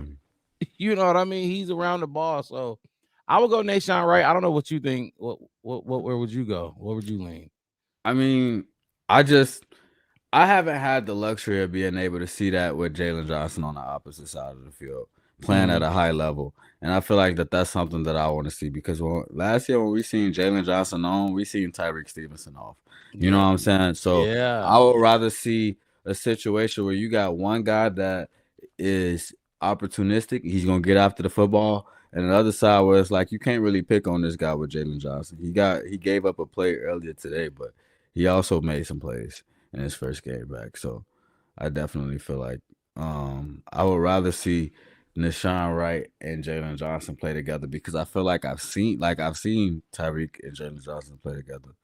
And Johnny coming in saying Nahshon with 8 total takeaways leads the NFL. So that's crazy. That's gonna hold a lot of weight in any negotiations he come out here with. So maybe he gonna look at us like y'all gave me the opportunity to show this.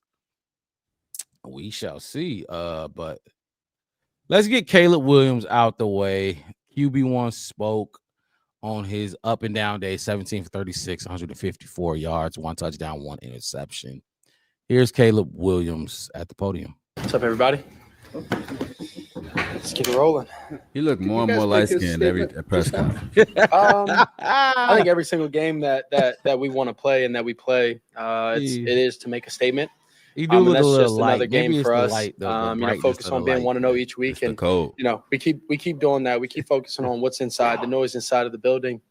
Honestly, it doesn't. The statements and all of that, is more of the outside noise, more of kind of stuff for y'all to kind of talk about, and the analysts and all the whoever to talk about. And so, we'll keep focusing on ourselves. We'll keep focusing on being 1-0. We'll keep focusing on finding ways to win games, but also find ways to better ourselves so we can be where we want to be. Does beating the defending Super Bowl champion at their place in primetime feel important?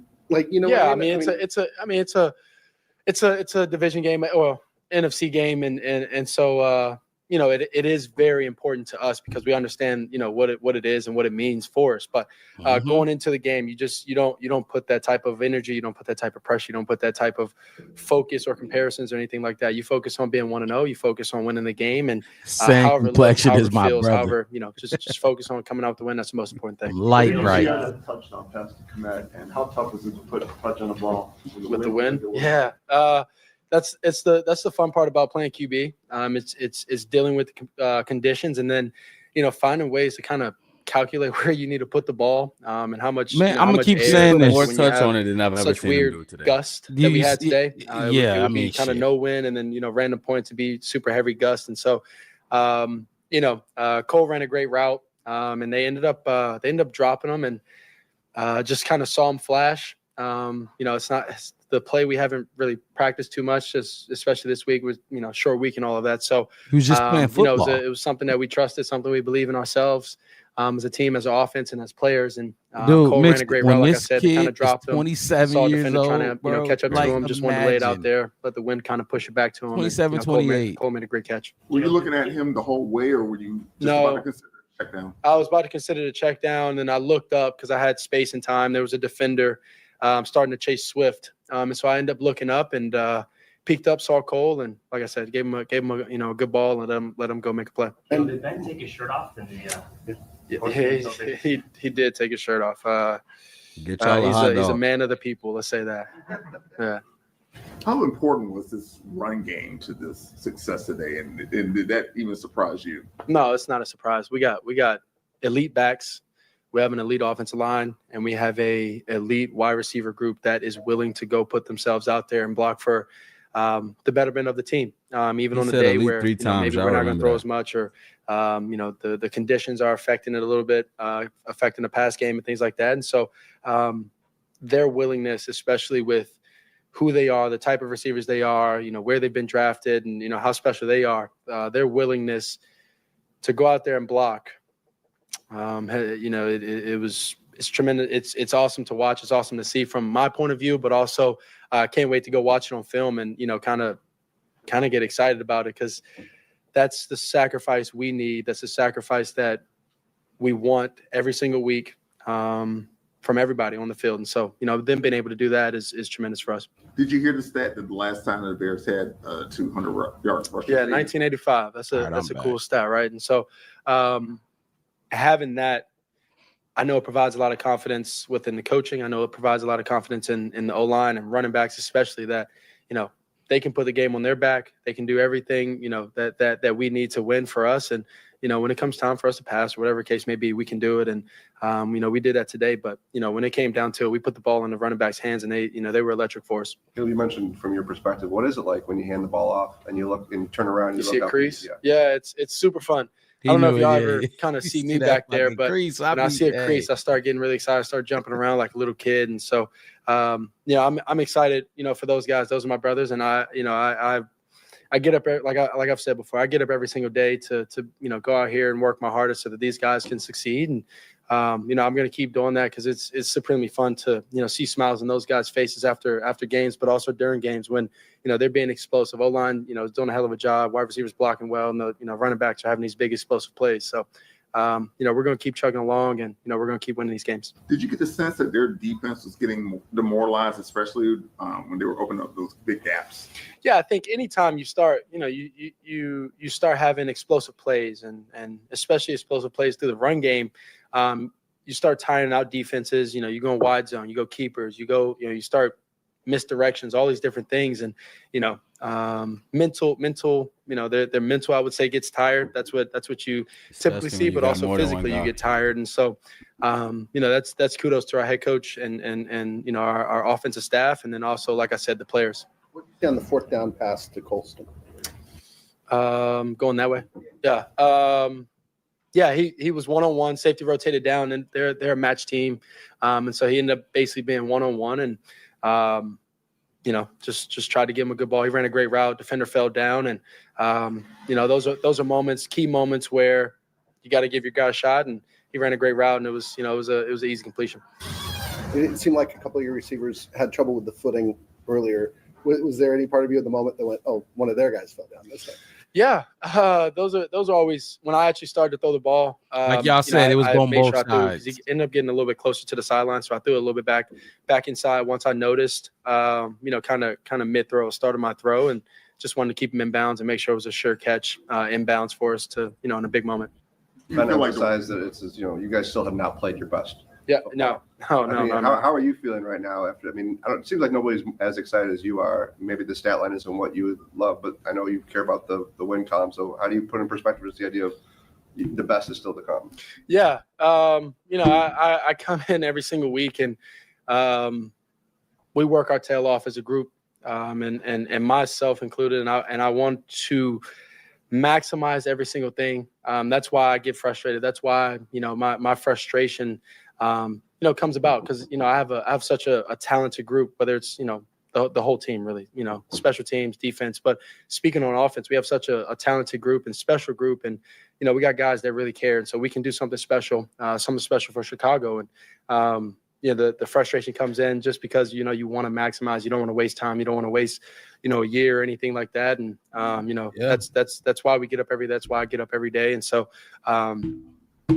we haven't hit our pinnacle yet in the sense of a team and execution on offense, and we're still winning these games. And so that's really important, and that's why I'm extremely excited. But you go watch the film and you see all these explosive plays, or you see all these small details that show up that are awesome to learn from after the game. But in the moment, you want to hit those. You want to have these moments and just hit on all cylinders. And so that's coming, and we're going to show our best ball here soon. Do you feel like you're going to wake up tomorrow and the whole world's going to have a whole new opinion, a whole new level of expectation? He don't care. No. It don't matter either way. They'll probably say whatever they have to say, and but that really doesn't faze us. That really doesn't really deal with us. We have no expectation other than to go in, work hard, give our best effort on Sundays, and every once in a while Friday maybe. But give our best effort and try and come out victorious. Other than that, the outside noise, everybody's expectations, everybody's thoughts, everybody, we could care less. The couple more biggest run of the day came right after Sean got the takeaway. Yep. How do you describe that momentum swing? And I was 31 the next snap. Yeah, that was right after I threw my interception, right? And we got the Nashawn fumble. Bear down, Sonny. We right there with you, my guy. Tremendous job by the defense to start there. When you have such a momentum swing and you give them, such great field position, like I did, throwing that interception, it's kudos to them first, and then having that momentum swing back in our favor, and then having a big explosive play is really important. It shows who we are as a team. It shows the adversity and how we fight through and how we show up for each other. And so it was huge for us. How do you describe this team's ability to stay locked in the now? That's who we've been. We started. I know we're showing out for Packers week, right? Hey, Packers go on the streak of winning. We showing out. A lot of noise, and so I'm gonna be up here with a we understand where we are. We understand who we are. We understand where we're going to be as a team, and you focus on that. You focus on the betterment of the team as a group, and you come out with these wins week to week, and you don't let the noise, the outside noise, the negative moments, shine too bright within us and within our group, and it's a positive thing that we've been able to do this year, and something we got to keep doing. Awesome. The Bears, Caleb Williams, QB1, as always, after a victory or a loss. Listen to what he has to say, and then we jump right into the Caleb Williams guide, and then we finish it off by grading his performance. Hit the like button and subscribe to the channel, the Black Bear Podcast. If you watching, we got 113 people in here right now across all three platforms, Facebook, YouTube, and Twitter. If you watching on Facebook or Twitter, please head over to YouTube, hit the like button there, and subscribe if you have not. Show some love, help us grow the channel. We keep growing. We keep trying to grow. We on the road to 600 right now. We close, y'all. Exactly. We close and eventually want to get to 1,000. So we're going to start, baby steps. We'll get to 600 first. But Caleb Williams, 17 for 36, 154 yards, 1 TD, 1 interception. You mentioned earlier in the show, actually, it was your great, right? Not your great, but your not so great. Inaccuracy. The inaccurate passes that Caleb was throwing out there today, and there definitely was some, and Ben Johnson talked about the win or whatever, but me personally, I think there was a throw today where I felt like the scramble to the right, I think it was earlier in the first half, scramble to the right, OZ in the back of the end zone, and it was like one of his signature rollout, cross the body, move on the move throws. You remember, what I'm talking about? Yeah. I felt he could make that throw. Did you feel that too? Like we kind of threw it back towards the middle. He was standing under the uprights. Yeah, he just missed it, right? Like, yeah. I think that's a positive that we feel wholeheartedly he can make that throw. And to me, like, he missed it. And I'm not like, fuck, like, Caleb, you need to fucking make that throw. It's like, give it to him again. I know he gonna make it. You know what I mean? But he was off target with some throws today. And I mean, he was under, you say he was under 50%. Yeah, he was under 50. 17 for 35, just under 50%. Look, or what did you think in totality about Caleb's performance? So to be honest, this is where I felt that this was another week that I seen him continue this growth as a quarterback. What I like seeing about Caleb's game the most. Wait, before I continue, Nacho said that he threw away 4 passes from pressure. I think it was about that too.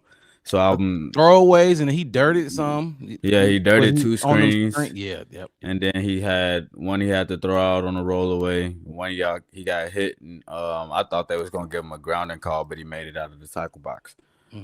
Those are the 4 that I remember. But I think when it comes to avoiding negative plays, he's done well with that, especially in this game. I thought we was gonna be facing a lot of pressure from the middle, and in some part we kind of got Phillips on the outside a little bit, but instead of trying to run around and do all this crazy stuff, he, I feel like he kind of made the right decisions. Like, instead of, throwing it out while you're standing in the tackle box, throw it at the feet of the receiver on the screen. Like, I thought that was smart. I thought the other 2 plays where he threw it out, he did the right thing. Like, he's making the right decisions in those moments. His decision making. Yeah, versus just trying to make a play through anything. But as far as what and I'll just kind of elaborate on what I mean by this when I say I want him to throw less. And if y'all in the comments, if y'all feel differently, I want y'all to let me know too. But what I feel, we come up here and we listen to Caleb Williams talk every week about opportunities and making the most of them and stuff like that. Where I've seen our offense do the best work is when we put our run game first, like you said, and we throwing off of that. We seeing the play actions, the rollouts from under center and stuff like that, where Caleb can still get on the move, but he can throw. I think in some capacity, we said this, I think it was last week when you said Caleb don't like when the game is not in his hands. Yeah. Right? What if we see a situation where it's like he's got 25 pass attempts this game? Now you really got to make the most of them. And instead of going out here and throwing 17 for 35, we need to see throw 17 for 25.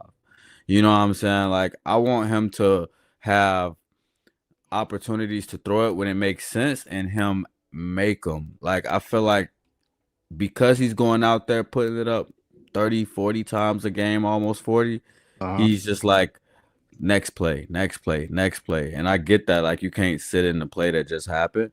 Right. But you need to make the most of this play, because what happens is teams start chasing you down, and then we start leaving that door open. Today, our defense help us keep it closed. Yes, sir. But when you start making the most of those opportunities, and we talking about a 17 for 25 game when you had 2 that you threw in the dirt and 2 that you threw away, that's when we start seeing this team become really, really dangerous. I don't even think that they need to throw it all day like they've been. So I agree with the statement. I agree with that point. So would you say, like, are you more like, because you know me, I have been, there's some Bears fans who think Ben Johnson can do no wrong. You know what I mean? And rightfully so. I mean, he's the savior, yada, yada, yada. But so, like, when you make that 25 passes instead of 30s, upper 30s, almost goddamn 40 passes, like, that's the Ben Johnson thing, right? Yeah, that's definitely that's play calling. That's like play you calling. said. Like we looking at him in situations. We all looking at each other like, why is we not running it right here? You know what I'm saying? He even came on the stand and was like, I was greedy in that spot. I wanted the point, so I wanted the extra yardage or whatever. Like, we definitely, like, when we ran the ball 40 times today. Mm-hmm. Yes, and this game was in hand. And I told you it should have been 50. When we run it 20 times, we coming out looking at the post game, looking at the locker room and saying, if the Bears are close, we don't want close. We know what we could do in this close. Now we want y'all just to impose our will. Like, that's the kind of football we need to start seeing going forward, especially when it's getting cold, and that's the game plan that you have for the weather conditions. This is cold. This Chicago. Exactly. We talking about a snowstorm tomorrow. So like, y'all get 6. I think we projected like 6 to 8 inches up here in Wisconsin. I think it's somewhere around the same. So it's gonna hit us both Midwest. Shout out to my boy Rob Sanders, though, man. Appreciate you jumping in the chat. Much love to you, my guy. Packer fan. He said next week about to be a movie, and we just talked about that briefly. My boy mixed it. It's gonna be up. Packer week gonna be up. We go live twice a week, Wednesday nights and post-game shows after every single show. So we will be here with some fun and productive talk about it. Packer week is up. It's up, Rob. It's up. But I'm with you. If we could see it with the run game, but see this, Ben Johnson has to. Like I said, mixed. I was obnoxious and I was blowing y'all phone up today. I was again. I know y'all was probably tired of it, but I was serious. You know what I mean? Mm-hmm. I wanted to get that through. And if you or Wes didn't agree with me, I wanted to make sure that again, he be having some harsh words on bad plays, y'all. He be having some harsh things to say about this team. I just be like, next down, bro. Come on. Let me do. Let me you know how I go. Let me do my thing or whatever. Because I'm seeing it. We all seen it, but I'm seeing it in a little different way. In my way of seeing it.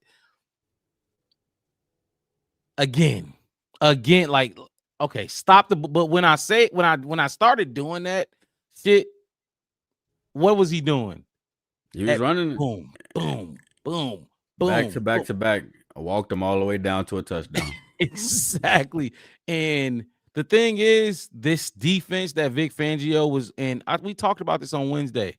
I trusted Ben to have the answers. Vic Fangio ain't no punk, man. No. That's not like, come on, man. We just put I got a Packer fan in the chat. I think they beat the Packers like 10-3 or some shit. What was it? Yeah, like it was a real low scoring game. Real low scoring game. Every defense, and I didn't say this last week, but I'm gonna say this today. I don't mixed it. Hear me when I say this, and I think I'm the first to say it on here. I don't think it matters what defense we play. That's what type of offense we got. You give us the best defense in the fucking league, bro. We played 2 of them. Philly tonight and Brian Flores. It don't matter. Our offense dictates what the score gonna look like. I'll throw Tomlin in there too.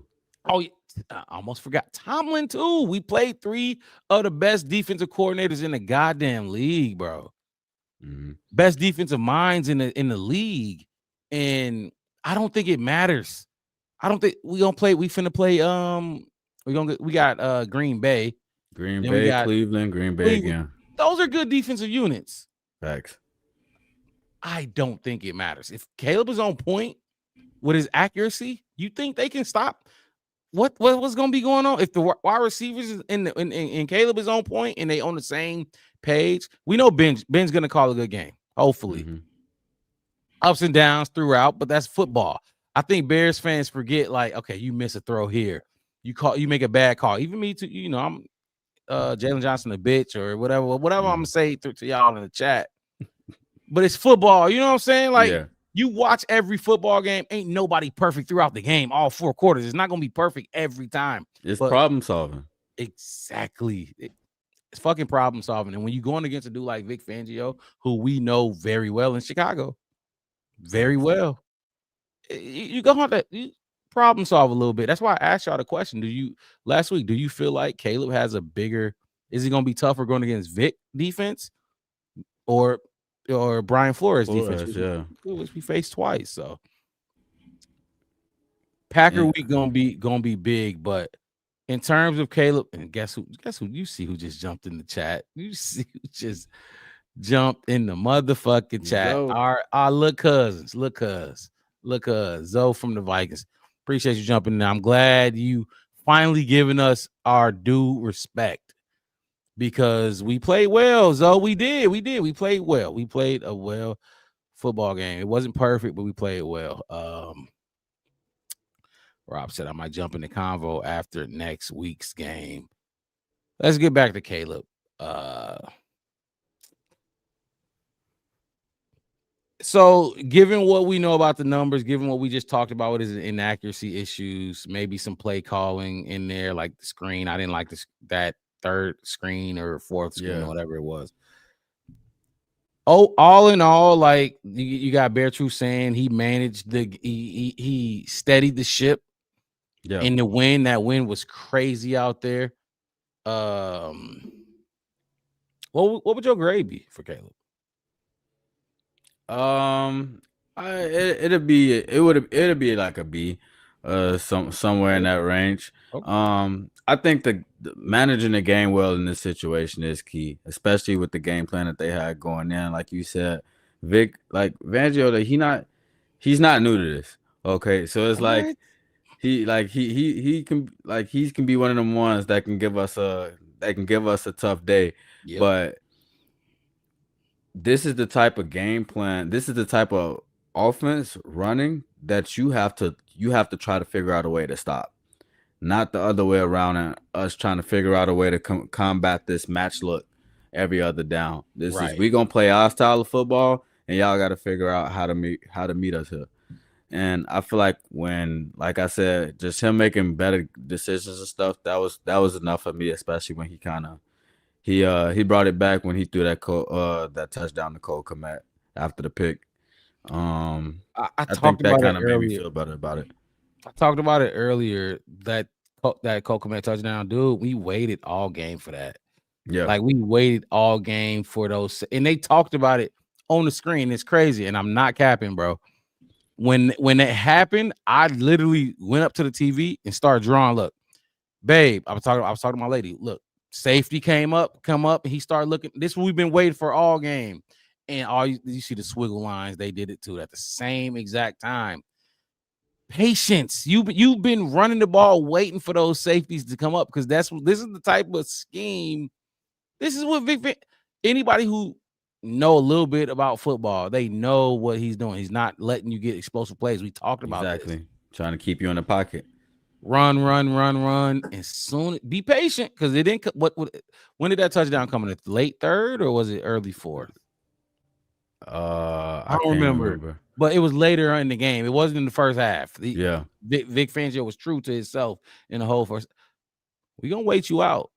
At some point, you're going to have to bring some other dudes in this box to stop this run. Mm-hmm. We're going to keep running it at you. They came up. Caleb rolled out. Pump fake. Boom, over the top. Love to see it. You went with a solid B. Was that a solid B? Yeah, I think the interception is as far as like we kind of agreed. We kind of agreed that was a little bit more of a coaching decision. Running the same call too many times and thinking that they wasn't gonna catch on, but because we saw him dirt a couple screens. It's like exactly, and that's what I was gonna say. Yeah, I was gonna say like that one. He kind of just didn't see him come up on it. But if he had his eyes in a better spot, I think he would have dirted that one the same way. But we was also talking about other spots where his eyes wasn't in the right place, like when he tried to throw it to Rome in the corner, but he seen him late. And his feet wasn't set, stuff like that. It's the operation. Like you get that down, you have a better game. And I think that those higher percentage games is gonna come. So solid B from you, right? Yeah, solid B. I'd have to go. Damn, I look. This one tough for me. I'm gonna go B-. I'm gonna go B-. Actually, I'm gonna go C+. I'm gonna go C+.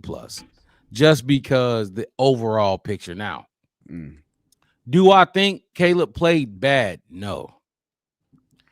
Do I think he played a B game like you gave him? I think he played a B game. But like at this point in time, for me, I'm looking at Caleb like, do it. You know what I mean? Just make it happen. Just make it happen. Yeah. Throw. Certain it's football. They get paid too. So everything not gonna be perfect. You're gonna have these, and in the win. But I told you, what did I say? I think the way Caleb throws, his arm power, his throwing power can cut through that wind. You know what I mean? I was so surprised to see him just kind of lofting so much up the other day. I'm like, where's this missile we've seen for 12 weeks? Exactly. Like, I don't think he threw one with that much force at all today. And I'm like, you could cut right through this, and you know it. Like, that's what he does. Like, it'd be 10-yard routes, and he throwing missiles at him. The hardest thing he can throw. And exactly. we just see him kind of, and I'm just like, oh, okay, we've been asking you to have some touch, a little bit of touch. Yeah. This not a little bit. This is a lot of it. Yeah, he put some touch on some, but like I said, all in all, and Bear Truth put it in the chat too. He steadied the ship. Yeah, he is the leader of this team. I'm gonna keep saying it. I don't know where you stand on it. I know where West stand on it. That's the best player on this football team. He's the best player on this football team. Now, does he need help to win these games? Absolutely. This is not basketball. You're not just going to get a LeBron or a Kobe or whatever and just go out there and dominate the other 5 players on it. You need all 11 players to win these games. So, I ain't gonna lie. I'm seeing a lot of new people in the chat that is I hate this new update. So like Crazy Steve blasted. I don't even know what that means, but I've been seeing a lot of new people in the chat. But I'm going C+. I'm going C+ mixed it. You win solid B. I'm going C+ just because the numbers' sake. I think they matter a little bit to me. Me personally, to me. He should have had 2 touchdowns. Rome should have caught 1. That should have been. I was confused, man. Like, because if that's your number 1 read, he won right away. Like, instantly. He was absolutely gone. Yeah, like it didn't take no time. So that's why I was just giving. I was giving Caleb the benefit of the doubt. Like, maybe that was not his first read. And then as soon as they played the replay, I looked dead at his legs. I'm like, and they was where are your feet? Terrible. Like, where are your feet? Because it felt like you could have got, like, you can get that up another yard and a half. Even seeing it late though, like, you know what I'm saying? Yeah. Even seeing it late. Mama Blues always got a lower grade than me. Y'all make me feel generous on him, man. I feel like the second week in a row, we need to see Mama Blues grades first before we go with ours. Before we keep going. She said for Caleb, C+/B-. But I mean, that's real. Yeah, that's kind of where I was hanging through, just because I do agree. I grade Caleb differently than most people. I got a weird criteria the way I look at it, but Nacho saying I can't remember more than 1 or 2 tough catches for Rome all year long. Okay, he definitely dropped a few. So when he talk about tough catches, now let me leave that up there real quick. We talked about this before. Yeah, what did I say last week? The Nation Wright interception. I'm like, damn, can we get a wide receiver that can catch that, like, on offense? Like what AJ Brown did tonight. Like, he was making some tough fucking catches. You know what I mean?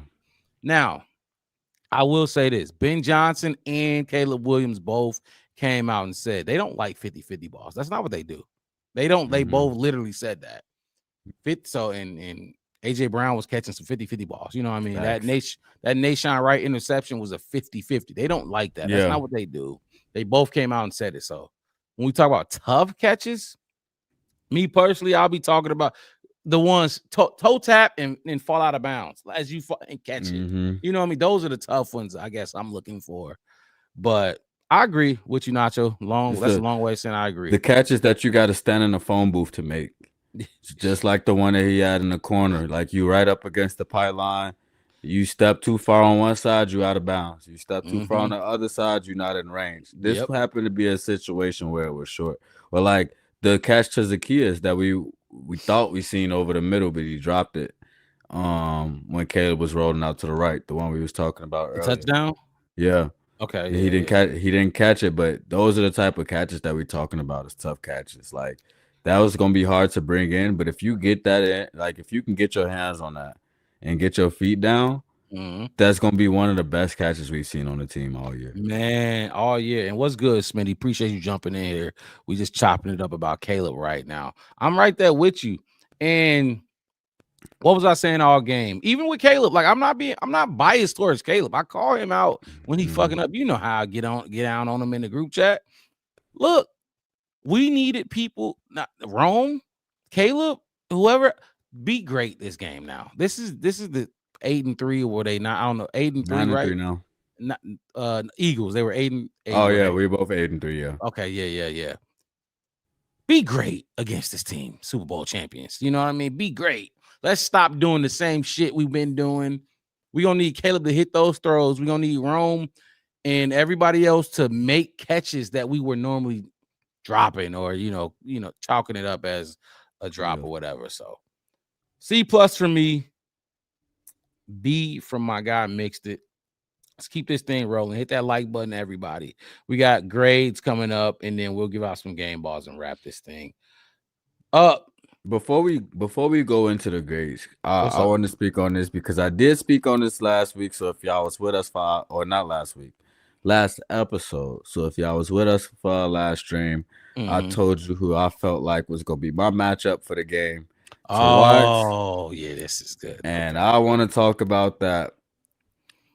Y'all like this. We 0-1 on the show because my matchup did not do what he was supposed to do, but we still won the game. I say we 0-1 because I felt like if my matchup didn't do what he was supposed to do, we weren't going to be able to win this game. But despite Montez Sweat, to be specific, Montez Sweat versus Fred Johnson, who wasn't having the best of a season, he was the one to end Montez Sweat's streak. Montez Sweat did not record a sack. Oh, he didn't get one today, did he? No, he did not. He did not record a sack today. I'll take a little bit more in-depth look when the PFF numbers come out to see what they got as far as pressures. But just off the eye test, before I even talk about it, I just want to see what you see in terms of the pressure from the D-line and Montez Sweat, if you were paying attention to that at all. Well, because I was watching, I'm like, I don't know. I didn't know if you was watching or not. So I sent it to the group chat like, I know I was watching. Yeah. Watching. I just ain't had too much to say. I'm like, we watching Montez right now. Look, Montez, I don't know what how they gonna classify a pressure or whatever. I thought he was getting there sometimes. Maybe he had been the corner and Jalen Hurts. He's the king of almost getting home. Almost, it was a lot of almost getting homes. And what's his name get paid too? He's gonna step up in the pocket. Yeah. And, I thought and I'm with you, Smitty. I'm with you. I'm right there with you. I don't like PFF, but sometimes you got to use it for something to go off of. You know what I mean? Yeah, to get these exactly numbers. But did he? So we talking about the key matchup, and this is why I like the key matchup, so we can go back and look and see how it affected the game or impacted the game. I don't think he dominated. I don't think he beat what's his name? Was it Fred Johnson? Fred Johnson. But I thought he beat him sometimes. Hurts was getting the ball out sometimes. I thought he was almost getting there. And in the run game, I definitely thought the whole D-line did what they had to do in the run game. I thought in the run game he was doing what he had to do. Control that edge. Don't let him bounce it outside. I don't think Barkley had any runs bounced outside. Did he do what we wanted him to do to Fred? No. Was he a liability against? No, absolutely not. He definitely made his presence felt. He was just a tick slower on some of those, and I think he was hitting them. I think that's why we got to look at the QB pressures, the QB hits, knockdowns. But I thought he was okay. I thought he was okay. He didn't blow my mind by any means, though. Yeah, it's funny because you just said you grade Caleb on a different criteria. I was gonna say I was kind of looking at that as the same thing with Montez. I don't say Montez specifically. I grade him on a different criteria, but when you're a veteran, especially a veteran that's like, you know what your job is. You know what you're supposed to come in here and be able to do, and like what you're supposed to come up and do against Fred Johnson, who statistically is like not really doing that hot this year. Right. I did expect him to get home. Nacho just said that he'll take pressures over a sack. I'm right there with you, because my biggest thing, I think I said this on the last stream too, was we got to make Jalen Hurts uncomfortable. And I don't think Jalen Hurts really was like super uncomfortable, but like they were in a lot of situations where like he's got to go get this on third. Yeah. And they were shutting him down. Like that run game, it was not doing what they needed it to do to be able to kind of keep them just on schedule. Yeah. And I don't think that they were really prepared to come in and try to get 12 first downs. On third down that they had. Like, so, well, I think what word Ben Johnson said they was 4 for 12 on third down or something like that. Them defensively. Yeah, I can look it up. I can look it up real quick. Just keep talking. I got it right up right here. They were, 4 for 12. Mm-hmm. Like that's a big deal, because when you start getting the second half of the game and they down 2 scores and stuff, they got to start playing this a little bit different. And then that's how teams usually get into playing into our hands, as far as us being able to take away the ball and stuff like that. So I think they did kind of do their job as far as that. But Montez Sweat himself, I don't think he had like the game-changing performance that I thought we would have needed to win. So based off the competition, he was the matchup that exactly you highlighted, especially when we seen.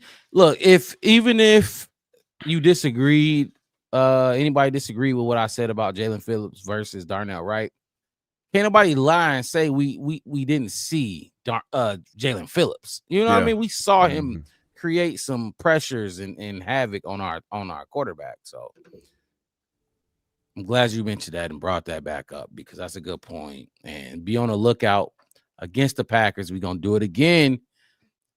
Get this key matchup and then spin the block and see how they did. And did they impact the game like we actually wanted them to, or did they just, was they just out there? And you picked a tough one for the first, the first one, because first of all, he's on a streak.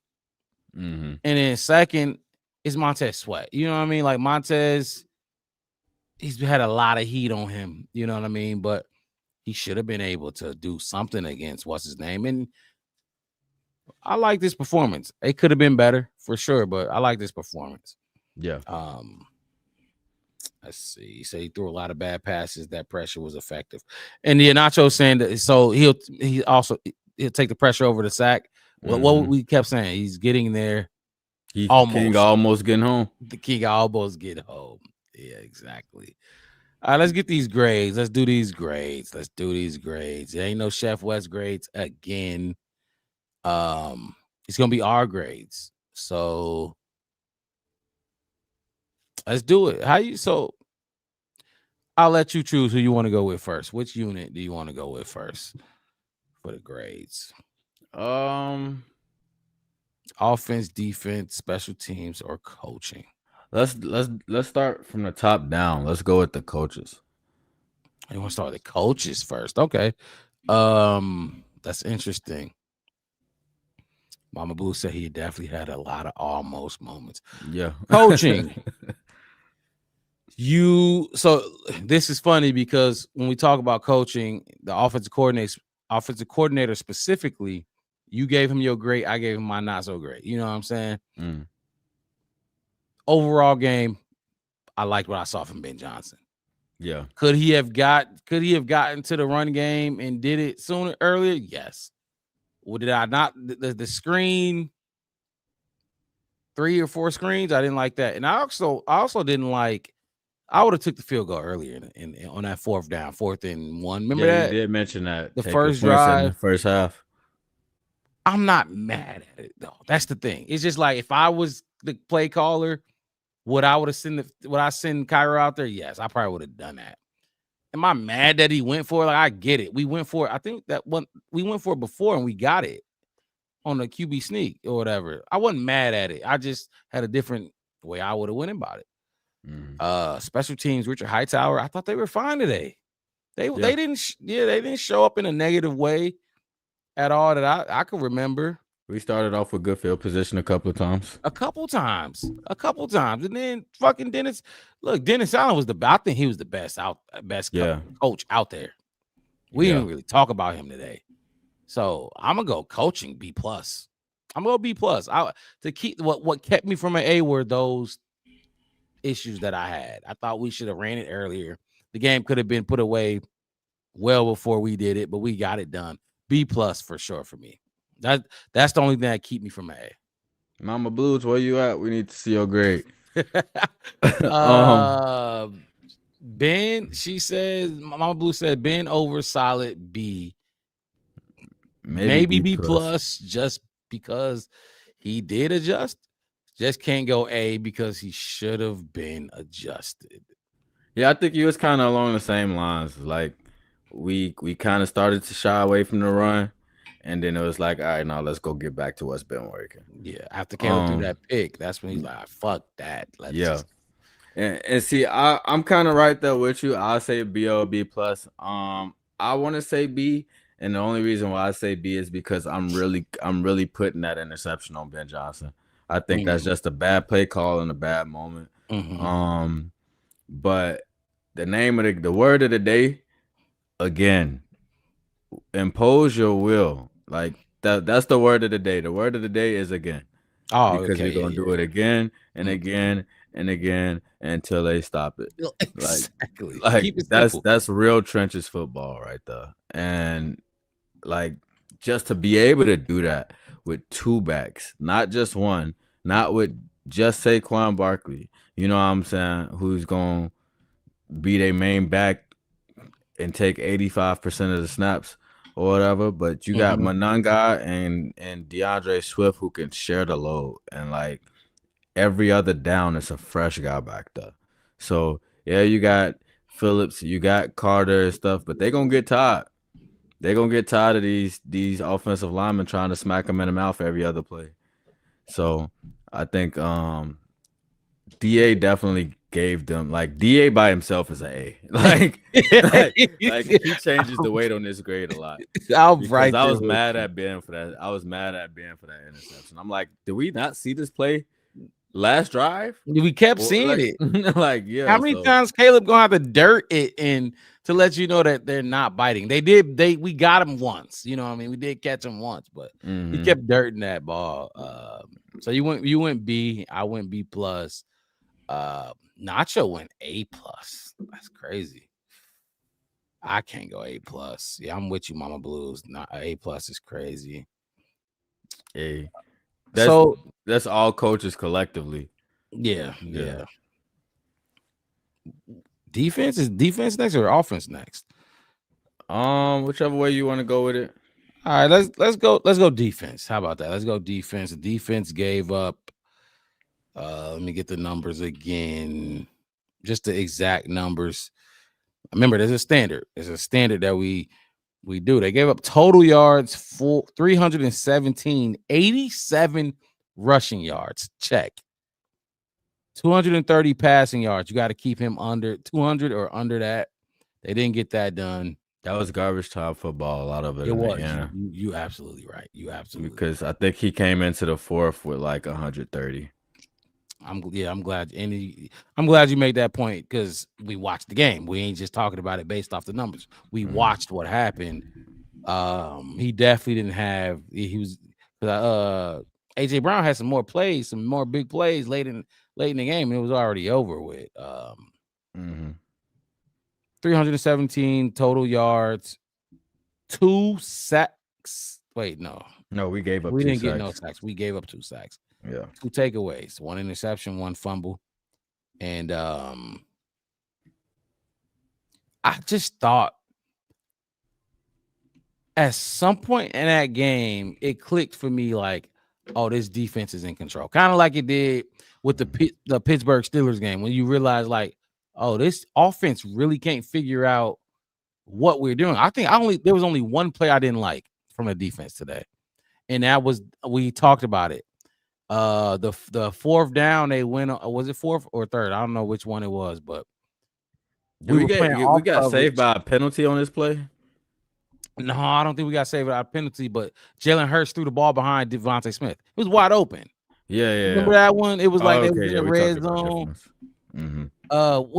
Which one did we get saved by the penalty on?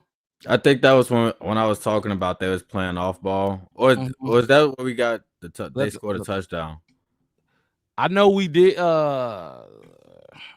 AJ Brown pushed off of Jalen Johnson on one offensive pass interference. You remember that one? I think that's the play I was talking about. Yeah. I know the play that you was talking about though. Was it the slant that he dropped behind him? Yeah, Devontae Smith. He was wide open. I'm like, you could see. You like, okay, we in man coverage, but we playing so far off. Somebody gonna get open. Like you kind of knew it, and then they did. They got up, but Jalen Hurts just couldn't make the throw. That's the only play call I didn't like, but we ran that same play call like 2 or 3 more times in that game. I could tell, but other than that, man, we just talked about it. The defense helped us shut the door on this game. Yeah, you know what I mean. Where like you're not hanging around. We're not about to win by 3 today, not today, or less than 3. This spread was 7 points. We were +7. They needed the +7. And they still wouldn't have covered the spread. Saquon Barkley didn't do nothing. I'm not gonna lie. I got to get his defense an A. Yeah. I got to get his defense an A. And it's one more stat that you didn't talk about. And I'm gonna tell you why. The reason why is because it's not typically considered a defensive stat, but we gonna consider the defensive stat today. Time of possession. The Bears had 39 minutes, 18 seconds. The Eagles had 20 minutes, 42 seconds. We seen Jalen Hurts on the field for 20 minutes. I think in the first two quarters, I want to say he only had 3 or 4 drives. He only had 1 for real. No, he had 2 in the first quarter, and the second drive didn't come until like a minute or 2 left. Yep, you're right. That's a defensive stat. You know what that tells us? We getting off the field. Get off the fucking field. That's what that means. Our offense got time to do what they got to do because we gonna get off this field. That's a team that we have to do that. Like when you give, like I told you before, like if Jalen Hurts got all day to stand back here and throw, this game is gonna get real tough. He did not have that time. So like today is really like, I don't know. I think I said it last week. I got to say it this week again. I feel like from a defensive perspective, that was definitely our most complete game. We was defending the pass well. We was defending the run really well. Really well. Saquon, I want to say he had 52 yards rushing going into the fourth. And it was total because I looked at. I don't know. Saquon 56 total. And we seen him break 2. We seen him break 2 good ones. One that went for like 9 and one that went for 14. So take those out the game, and he sub 40. Like that's what other way can you take that? Especially when we're talking about our run defense being lackluster, for lack of a better term. Y'all been standing up. And I was saying like lately on like we yes, overall, you look at the overall numbers and what we've done, it's not gonna tell the whole story. Because look, Ashton Genty beat us down early on in the season. But lately, we've been playing some good run defense, like some pretty decent run defense. You went with A? You went with an A too? Yeah. A's across the board, man. That defense showed out. I think that's a big reason we won this game. Got the ball to the offense twice in critical moments. That Nashawn Wright fumble changed the entire game, and Ben Johnson agreed. He said the same thing in his press conference. So I want to keep reiterating that every chance I get. Offensive grade. You want to go first on this one, or should I go again? Yeah, I'll go first on this one. Offensive grade. You want me to read the numbers? I'll go through them. I got them pulled up. For sure. So we got total yards 425, pass yards 144, rush yards 281. That's we have 5 yards per play, 28 first downs, 10 for 17 on third down, 1 for 3 on fourth down. 10 for 7 before you go 10 for 17 on third. Crazy. That's the money down, bro. That's the down that matters the most. And 28 fucking first downs. We doubled theirs. They had 14, we had 28. That's crazy. As far as the offense goes, man, I really like. Okay, we grading the whole offense. The entire. If we're going all offense, I gotta go A-. I think Caleb Williams. I don't think he was the highlight of my offense, but when you look at what this run game did behind that O-line, boy, they flipped the grade for me. That O-line had a career day. Like today was the day I could say like our offensive line might be like, at least from a run game perspective, we've got to be one of the best in the league, if not the best. Hell yeah. Like, are we even second in the run game anymore? Are we not first now? Bro, somebody said it. A couple people said in the chat, when you doing that, who's beating you in this league?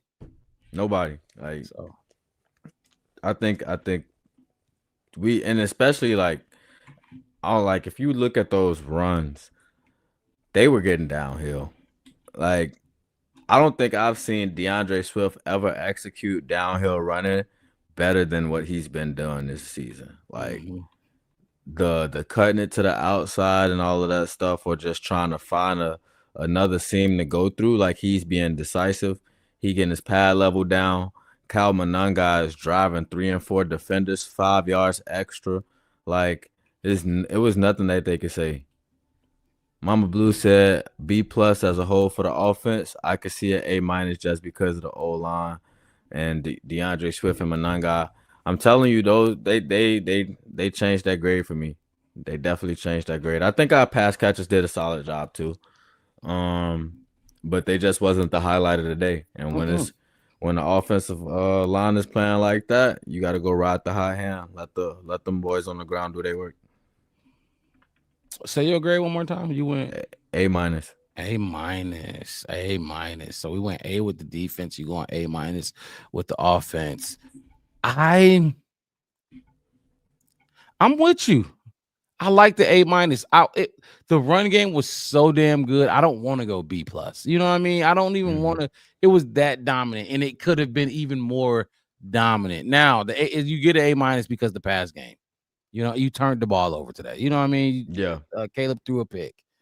You get an A- because of that. Other than that, take away the turnover and some of the miscues, because Caleb was off target, but like they talked about it on the Brock. There was some slips out there where Caleb was on point with some of those passes.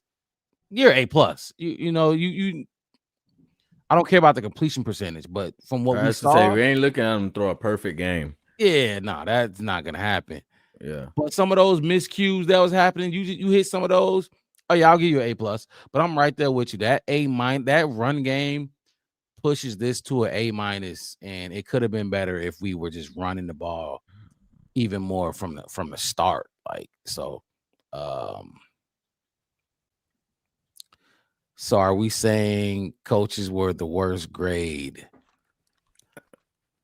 I think so. I mean, unless you want to unless you just want to give like special teams like a C or something because Yeah, it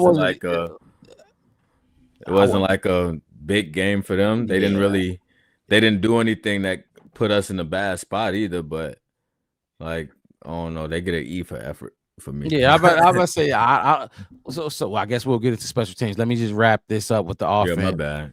I mean, not the offense, but yeah, with the offense. The run game is holding this up, kind of like not Ben Johnson. Dennis Allen was holding up the coaching grade to get that B plus, or if my B plus. But special teams, you're not getting a B from me from special teams. I thought we had good field position maybe once or twice, right? On the kickoff. Mm-hmm. Did we hit a field goal? We did hit one, didn't we?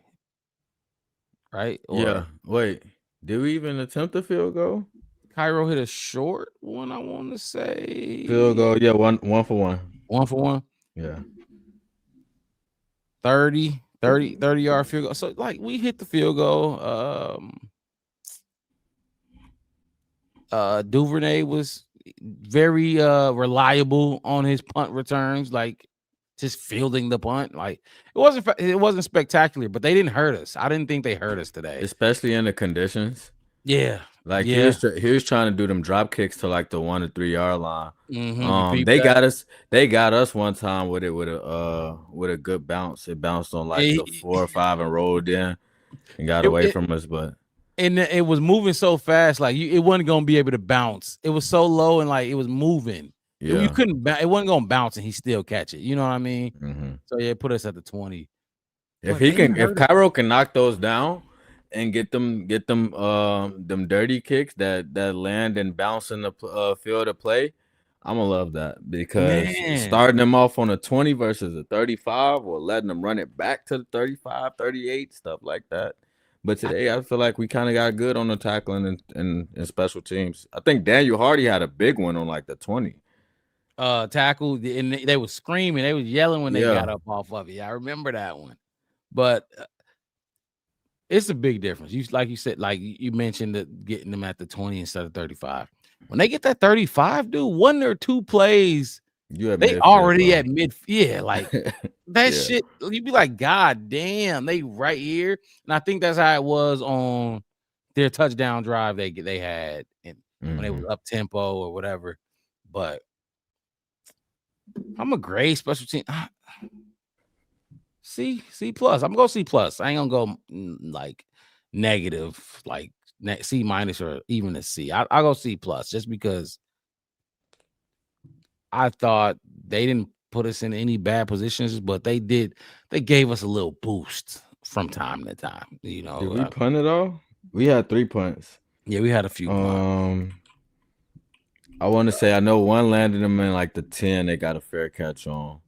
He had one inside the 20, so that might be the one. I think he had one that was like close to the 20. He kicked it out of bounds though, no run back. Went out of bounds. Like that overall, from a kicking perspective, they did pretty good. It was not bad, man. Yeah, especially with the conditions. Like they barely wanted to throw, let alone kick, and y'all got it where it needed to go. So can't be mad at them for it. What you going with? I can rock with the C plus. I think I might want to go like B minus. Like you said, they didn't really get any big plays in, but they did have some big time tackles they didn't let them run free. I think they tried to, like they closed down some lanes that they was trying to open up on some of these kick returns. So I think that kind of played a factor in it for me. I've seen them not do good on kicking. I mean, on tackling, on kick returns and stuff like that. So this is definitely a step up from where they came from. So Mama Blues, she going C plus. I'm with her C plus. You going B minus. Nacho is going with the whole, you dig, A plus coaching, A plus defense, and a B for special teams. Nothing special. but solid.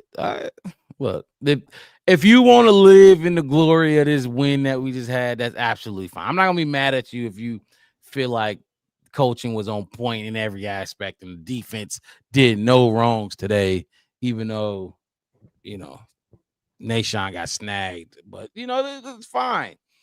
Have fun. Enjoy it like our guy Wes was enjoying it today. Speaking of fucking Wes, Mama Blue said, "Where's Wes?" Wes had something happen with his he had some been having connection. Yeah, he been having technical issues. Yeah, so it's all good. We here to do the grades. We'll finish up the grades. I think that was the last one, if I'm not mistaken. Chris Maddox said special teams today for me was a solid B-.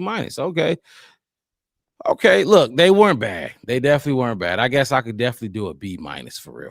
Like, if you want to say they weren't bad and get them out of that whole C range, I'm not mad at the B-. Mama Blue said, "Oh, that's how I feel, Rob. I'll let y'all have it." AJ is nuts.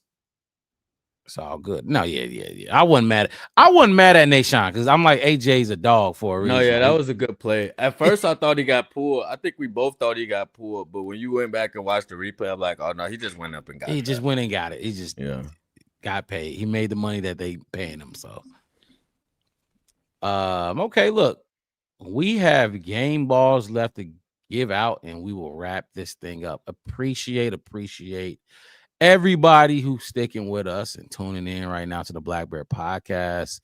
Hit the like button. We got 95 people in here right now across all 3 platforms, Facebook, YouTube, and Twitter.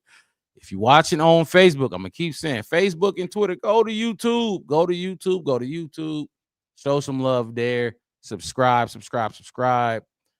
We go live twice a week, Wednesday nights.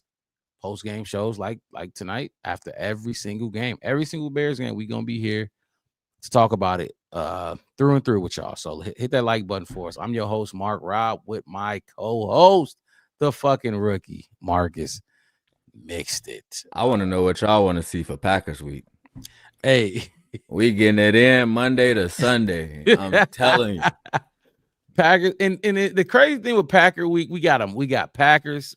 And then it's right back with the Packers. Yes, right back when they get a double dose. So win, lose, or draw, we spinning the block. We got, you know what I mean? We got to spin the block in about 2 weeks after that first game. Wait, are we on the road for that first one? The first one? I don't know. At the crib. Let's see. Go ahead, check that. I'll read these comments. Some of these comments. Chris Maddox said, "I actually was waiting for Nation come up with an INT against AJ." My bold prediction was 2 interceptions for Nation. That was my bold prediction. He didn't get no interceptions, but he did get a fucking massive takeaway. My first game, we in Lambeau. Coming up north. Okay. I like that. Let's see what we do at they home first. So that way, if we win at they crib, oh yeah. All bets is off for when they come back to Chicago. Yes, Chris Maddox, next week is massive. Massive is a big week. Packer week is always massive. Mama Blue said they are so petty for this schedule. Yeah, but we handling it. We handling this schedule like a motherfucking champ, ain't we? Like, yeah. Last year I thought the schedule was worse. Last year we didn't play any division games until week 8. I think it was just a gauntlet, bro. Gauntlet of fucking divisional games. Yeah. It was nasty. Like last year, all the meaningful games on the back end. It was like, Caleb, you got 7 weeks to figure this out because you're gonna go through the ringer. Chris Maddox said it's an afternoon game too. That's the one that was flexed. I remember they flexed one of the games. Is that the one, the 3:25 game now? I think so. 1:25 West Coast time. Yep. Okay, I got you. Okay, that makes sense. Bayard and Nation in a 2-man competition for first place. Well, Bayard just took the lead today. Now he got 6, and Bayard, not Bayard, but Nation got 5. Nation gonna walk away at the end of that competition saying, "I got the most takeaways." Period. Overall, overall, he probably is. I think so too. Bayard was actually talking about like I should have with 6 today. He was saying he should have 9. He was talking about he said he dropped 1. I think I mentioned this. He dropped 1. Friendly fire on another one. Friendly fire on Nation was hating. Knocked it out of his hand. And then one got called back. So there's 3 more right there that he probably should have had. Okay.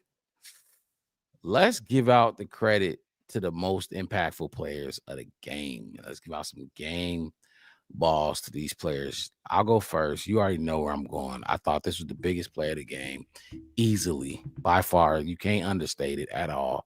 Nahshon Wright going in there on the tush push, their novelty play, like their specialty play that they run better than nobody else. Like, you ripped that ball out of there. That was huge. They was on the way to take the lead and do something to us that was going to put us in a sticky situation. Mm-hmm. I'm going with Nahshon Wright. He get my first game ball. He got snagged on. But even then, he was in position to get that interception. It's just shit. A.J. Brown is A.J. Brown. So Nahshon Wright get my first game ball.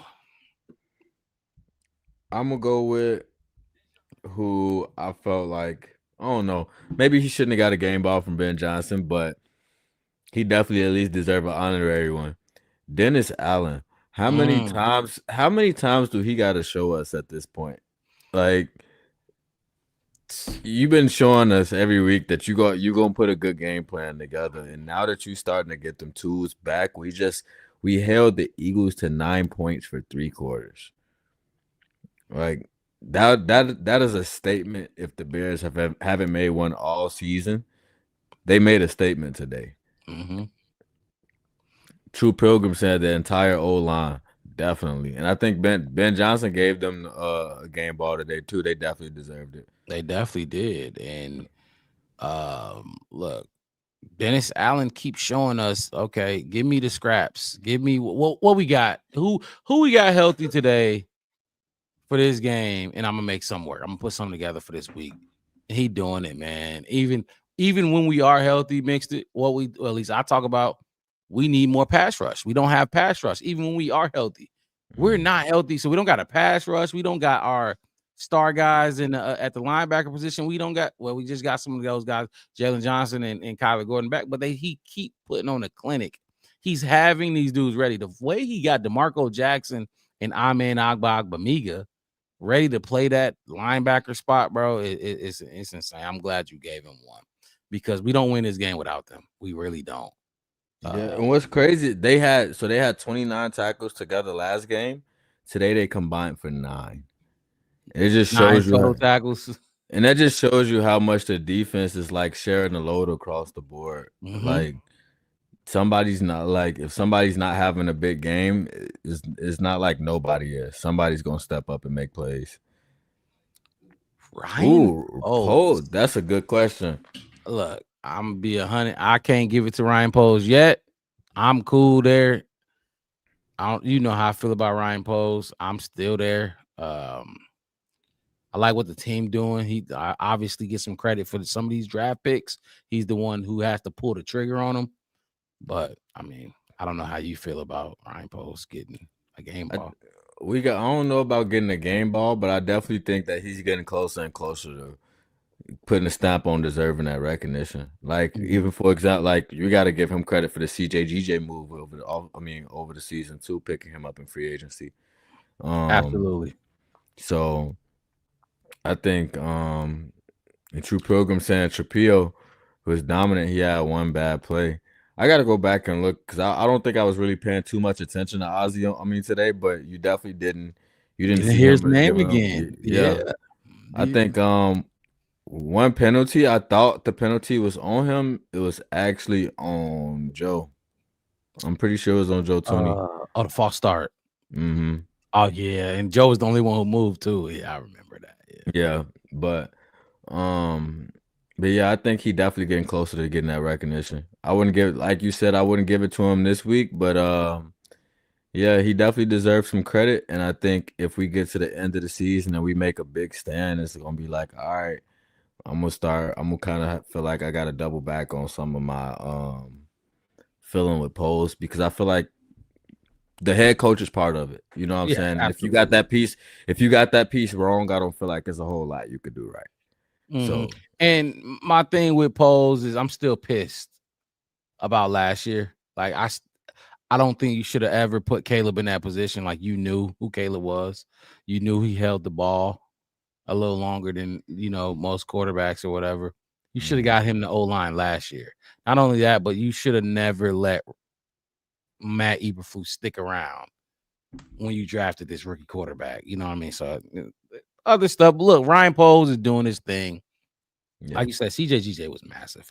That was huge. It kept us afloat until Kyler and Jalen John. But even Nate Sean Wright, though, even that signing was huge. Off the practice squad of not off the practice squad, but he was on the practice squad last season with the Vikings.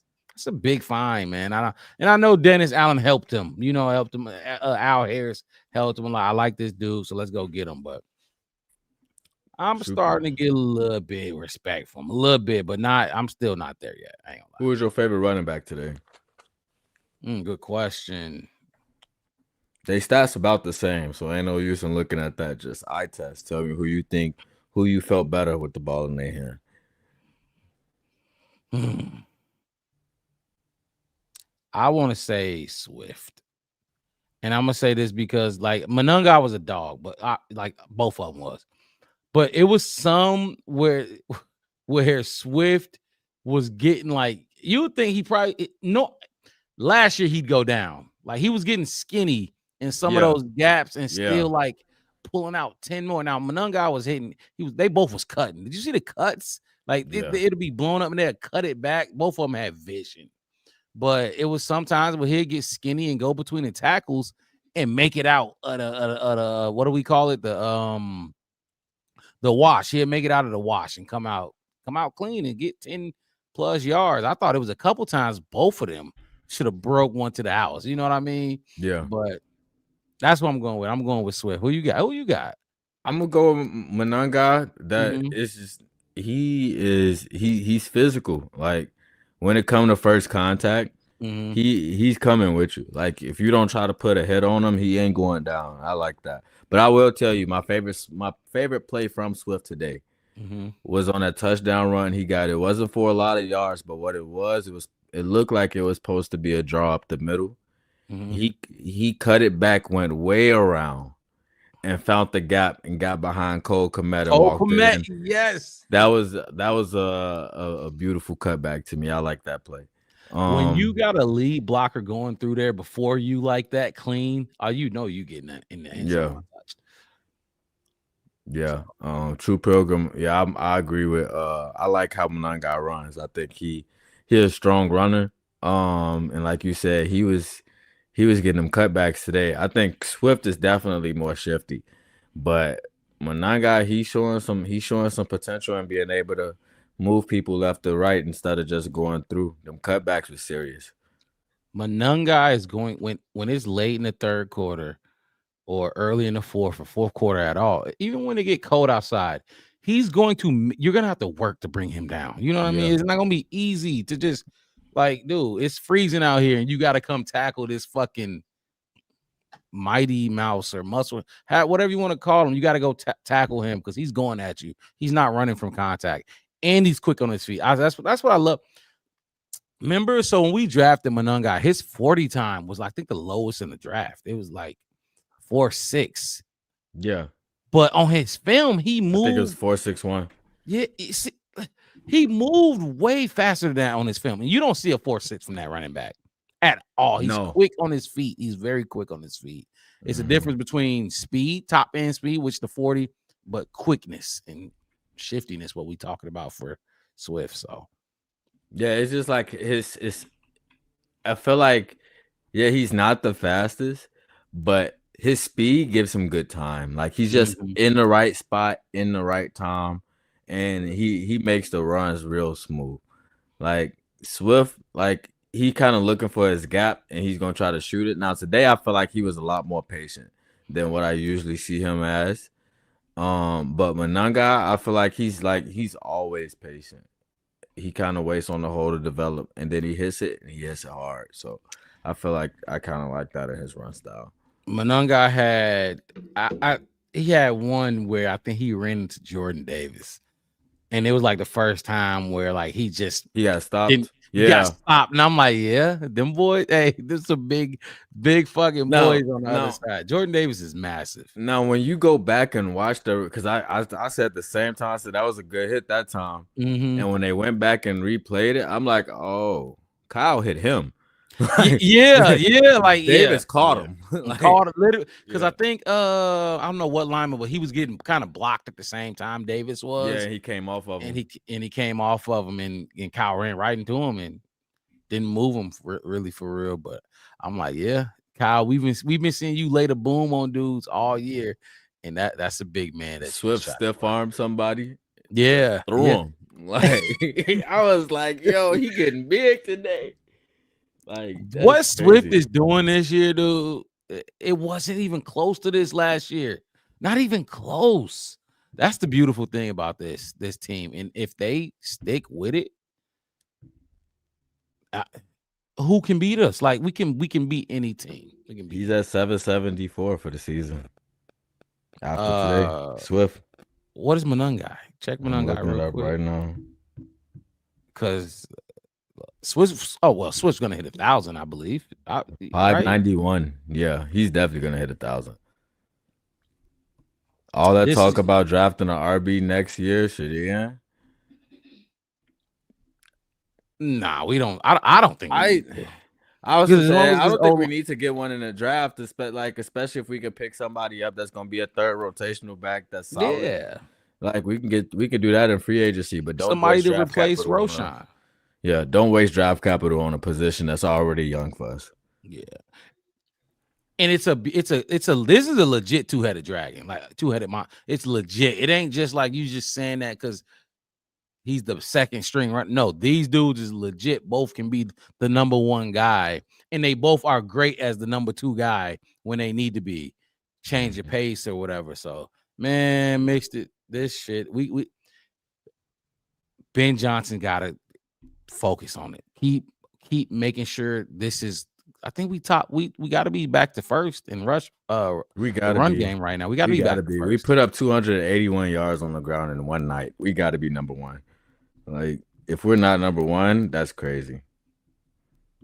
Can't believe said maybe later not high. Nacho saying can't believe we got away with 7th round running back. Highway robbery. Well, the kid led the Big Ten in rushing 2 years. For 2 year. It's not. This is the Big Ten. That the Big Ten ain't no punks. You know what I mean? You know what I mean? So, shit. I fucking guess we give the game ball to both of them, but they already got one. So I'm not gonna do that. We just talked about them. You get your game ball to who? Your first one? DA. Okay, DA. I went with Nation, and I'll give a second one to I'm not gonna do nobody that Ben Johnson without Nation. I had to do Nation because that fumble was so key. But I'm gonna go Kevin Byard because this dude that look at Mama Blues, you is something else. You is something else. Point. On fucking point. I'm going Byard. And I said it before she put that in there. This dude threw one interception coming in today. You know what I mean? That means something. And he laid out for this one too. He laid out. He reading the play and his instincts. He's such a fucking vet, man. He's such a fucking vet. And I wish we had a young free safety behind him. Learning, like watching this season. Who knows? It might not be there again next year. You know what I mean?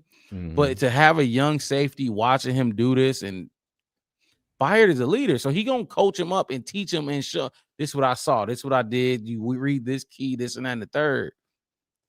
That was a beautiful interception. I think we went 3 and out after it, but Kevin Byard is priceless to this team right now in this run that we on. I got another question. What's up? Before I ask my question, the Bears are still second in rush yards per game by less than 5 yards. Is it the Commanders? Buffalo Bills. The Buffalo Bills with 147.2. We are at 142.3. Their quarterback is probably helping that a lot. I know James Cook ain't no punk, but I think Josh Allen got a lot of rushing yards, don't he? I don't know. I have to look into it. Okay. What's the question? My question: who do you credit more to the success of our run game, Ben Johnson or Eric Bieniemy? In other words, if Eric Bieniemy was not here, do you think they'd be running the way that they're running? I don't want to discredit EB, but I'll do you one better. And I'll choose between the two, Ben Johnson or EB. I'm gonna go Ben Johnson. But I think even further than that, I think Dan Roshar. I think that O-line coach is doing a hell of a job. Like they was talking about it on the broadcast. Yes, Monangai makes a cut or Swift makes a cut or break attack, whatever. But they're not getting touched until they get 4 yards already. You know what I mean? And the rest is just play football now. You know what I mean? It starts there. And this is when she said it, I was like, what the fuck? I didn't see it coming. I was watching with my lady, and she talking about like one of the gaps was so big, bro. I'm telling you, this shit caught me off guard. She said like holy hole or some stupid shit like that. I'm like I get it. Like that motherfucking hole that they ran through was massive. But who the fuck taught you holy hole? Like who taught Yeah, I was like, where did that even come from? Like, what are we talking about? But that's how big it was. Like, that's how much space the O-line was creating for these running backs. She watches football, bro, but like the lingo and like the motherfucker said holy hole, man. I was like, dude, okay. I get it. I definitely get where you coming from, but between Ben and EB, I'm going Ben. Overall, I definitely think Roshar because we had Chris Morgan. You know what I mean? He wasn't.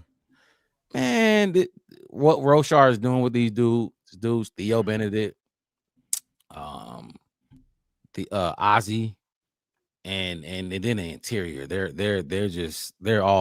vets. So I told y'all earlier in the game, Dahlman was doing his thing. That center was fucking balling today. He was laying them out on them QB runs up the middle. Yes. Oh my God. What? Caleb was surfing. It was right behind on his back, right on his. And Dahlman not a big dude. That's not a big. He's an undersized center actually. And he doing his thing. So like I said, I'm gonna choose Ben, but I'll do you one better, and I'll say Dan Roshar as well. So I think that's a good. Yeah, that's definitely a good pick. I just keep going back to seeing, like, we haven't seen Swift before this year. I mean, not Swift, Monangai before this year, but we seen Swift, and Swift is just like the way that he's running right now. To me, looks just as strong as Monangai running the ball. Like he's coming downhill with force. Like instead of trying to be evasive and like he can get skinny, and it's like it just looks like he knows when to do what now. You know what I'm saying?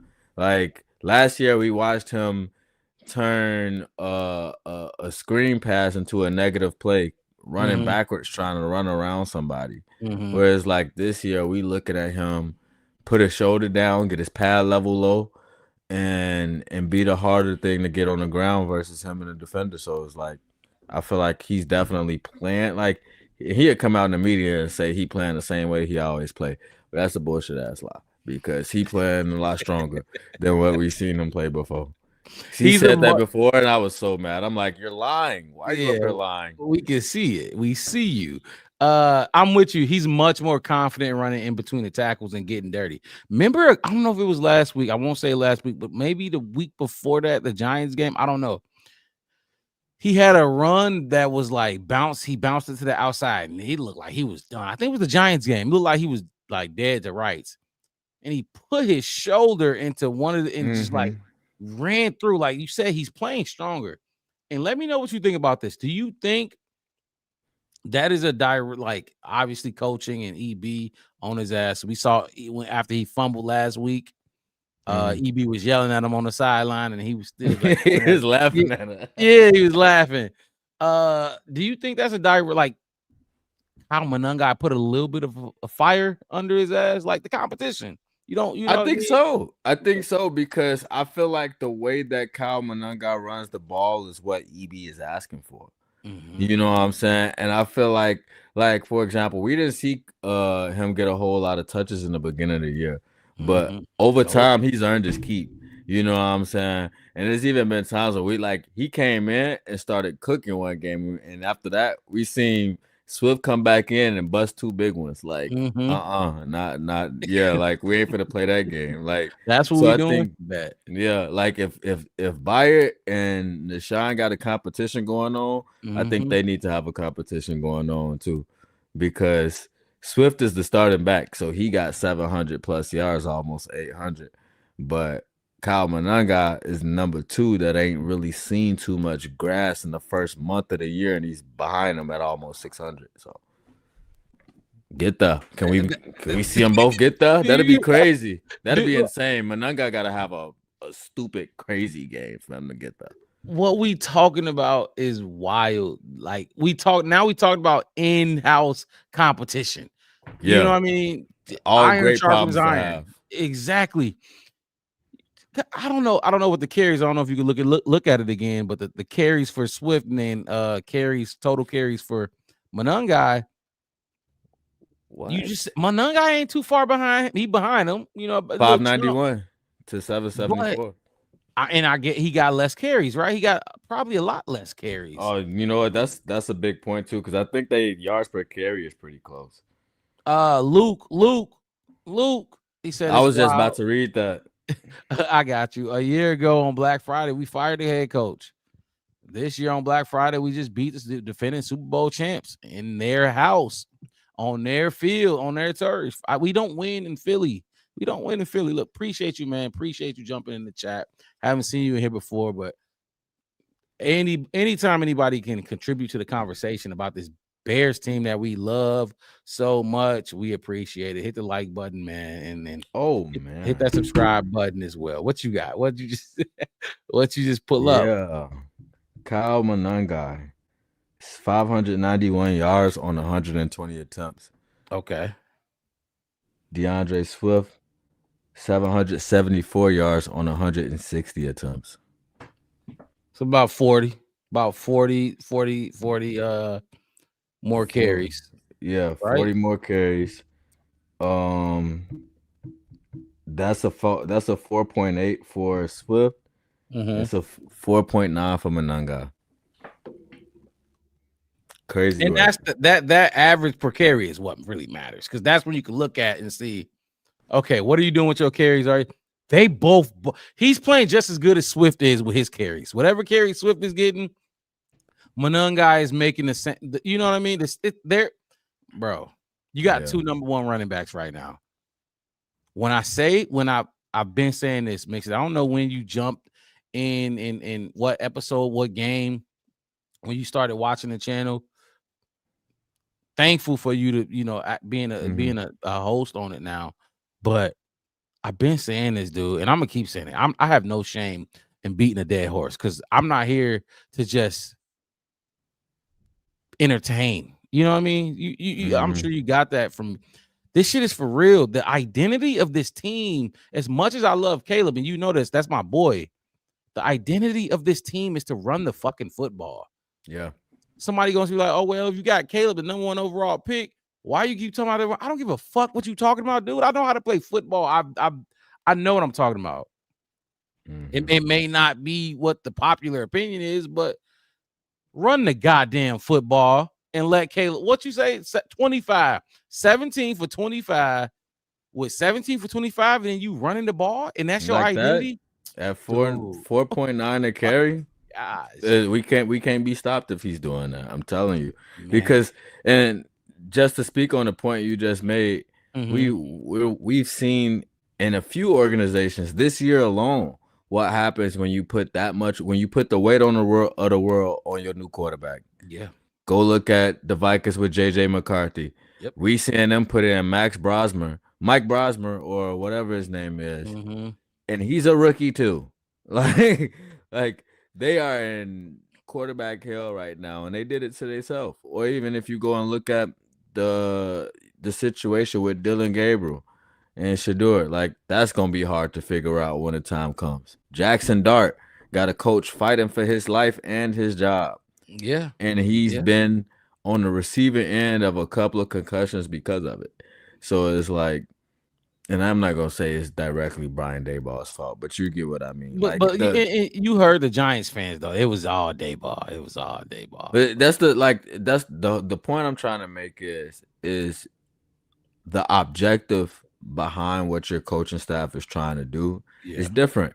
Like what Matt Eberflus was trying to do with this team last year versus what Ben Johnson is trying to do with this team is not the same. Like the way that they go about coaching the game is different. The way that they go about building a team up is different. All of these things that they matter because you don't want a quarterback, whether he's the last pick in the draft and like Brock Purdy, Mr. Irrelevant, or he go number 1 overall. You don't want him to come in here and put the team on his back just to get y'all wins because he's going to be the centerpiece no matter where you draft him at. You know what I'm saying? Right. Like it's hard to win games when you don't have good quarterback play. If you don't believe me, go ask a Chicago fan because we've seen it a long time. So been here for a long time, literally. So I think I don't know if you want to shout out Luke real quick. He said he gave us a first time here. Hey, shout out to you. Absolutely, much love. If you like talking good football, and you got some more people that like talking good football, tell them come over here. It's not the dark side; it's the good side. Now we got a lot of light with all these wins we got going on this side right now. Look, just to let you know, we go live twice a week, Wednesday nights, and post-game shows after every single game. Every single game. We talk football in a different way. You might like it. You might like what you hear. You might like what you see over here. We like to be objective. We not just it's a good game, but it's not all rainbows and sunshines. You know what I mean? We gonna call out exactly what we saw out there, and we may disagree on some things, you know what I mean? But we'll get through it, work through it, and keep it pushing. But appreciate you jumping in here and tuning in. But if we beat the Packers next week, I'm coming out with a cheese grater on camera. I'm telling y'all. Hey, mixed it. I'm telling you, boy. Look, please. that might be our first. Well, I think we had one viral. That might be our second viral moment on this show because the city gonna be fucking rocking. Let me ask you this: so Ben Johnson took off his shirt today and got everybody free hot dogs or whatever. Are you familiar with that hot dog spot? Like I'm not, but I live in the suburbs. So like I'm close enough to the city to where I can go to the city every day if I wanted to. But because I don't stay like in the city unless I'm like actually out there for something, I'm not usually going because I don't like to be in the traffic a lot. But I'm going to go get me a hot dog this time. I'm in on that.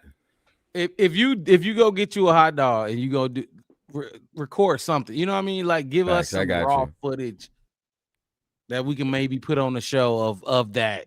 That line better not be that long. That line, it's gonna be long. So even if you don't sit in the line and get it, show the line. Like give us some raw footage, some content of that, because it's gonna be long. Mixed it, it's gonna be long. It's definitely gonna be fucking long.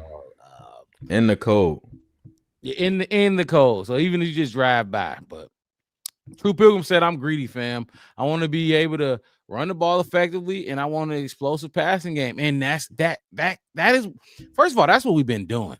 We have a lot. I think we were third in explosive pass plays, number 1 in total explosive plays coming into this game. So we've been doing that. It's just the pass game is going to take a little bit more time, and we knew this though. And it's crazy though, Mixed. I don't know if you heard it, but the broadcast was talking about the complexity of Ben Johnson's offense. Like this shit, there's no like, oh, this is Ben Johnson's scheme. Ben Johnson is doing everything. A little of this, a little Kyle Shanahan, a little Sean McVay, a little everything over here, a little bit of that. Ben Johnson, that's why this offense is going to take more time for Caleb and the wide receivers to learn this past game to learn it. When Caleb, I just told you, when that boy is 27 and he's been in this offense for what is this, 3 years, 2 years now? And he can teach it to the new receivers that we draft or he can teach it to them and like, hey, nah, I need you over. It's gonna be different. Caleb can't teach this offense yet. That's not where he's at. He's not gonna be able to teach it to nobody. He's still learning it. Yeah, some concepts, some of this and then the third, the scripted plays where the first 15, yeah, he may be able to teach it to you and remember it, but the overall grasp, he's not there yet. And we're 9-3. And that's got to feel so good because just knowing that we at 9-3 and we're not at our ceiling, it feels like we got so much further to go. You know what I'm saying? Yes. And don't get me wrong, we moving. Like, we definitely on the right road, but we talking about a team where we want to see in a year from today, maybe 2 seasons from today, we're dominant. Like, on both sides of the ball, we talking about not throwing under 40%. Like, this game, we left some touchdowns on the board. This score would have been wild against the Philadelphia Eagles if we capitalized on everything. And people would have been really like, oh, shit, the Bears, oh, shit.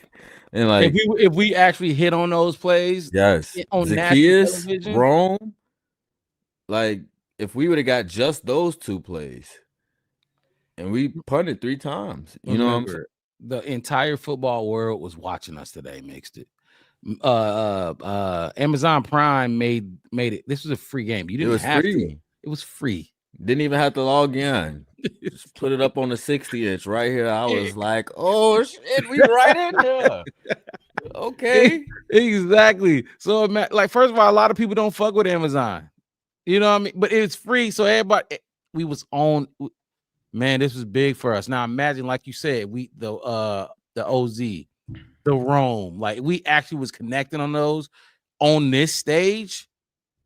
Cause like now people still gonna be like, oh, Caleb this, Caleb that, or this and that third. But they would have been looking at, if Rome put up more than 8 yards on 2 receptions, they would have been looking at him like, oh, has he arrived? You know what I'm saying? Especially like on this stage. Are you mad at that? No. We got receivers in abundance. Oh my God. Like, I'm not mad at it. To be honest with you, if anything, I'm surprised, to be honest, because I felt like I seen Zacchaeus have a little bit more touches these last couple of weeks than what I thought he was gonna have. Mm-hmm. I thought Luther Burden, he showed to be good in, pass blocking and stuff like that. Like we seen him early in the season straight up chip somebody and we got a touchdown on the run that he did that. You see the comment up there? Yeah. Is that shout out to Hey, I about to say, because this remember earlier I said Talk Yo Shy was the best. This might be the second or third best comment I've seen in the chat all day. Again, and we've talked about it before, but Khalil Herbert, 7th round, and it turned to Monangai, bro.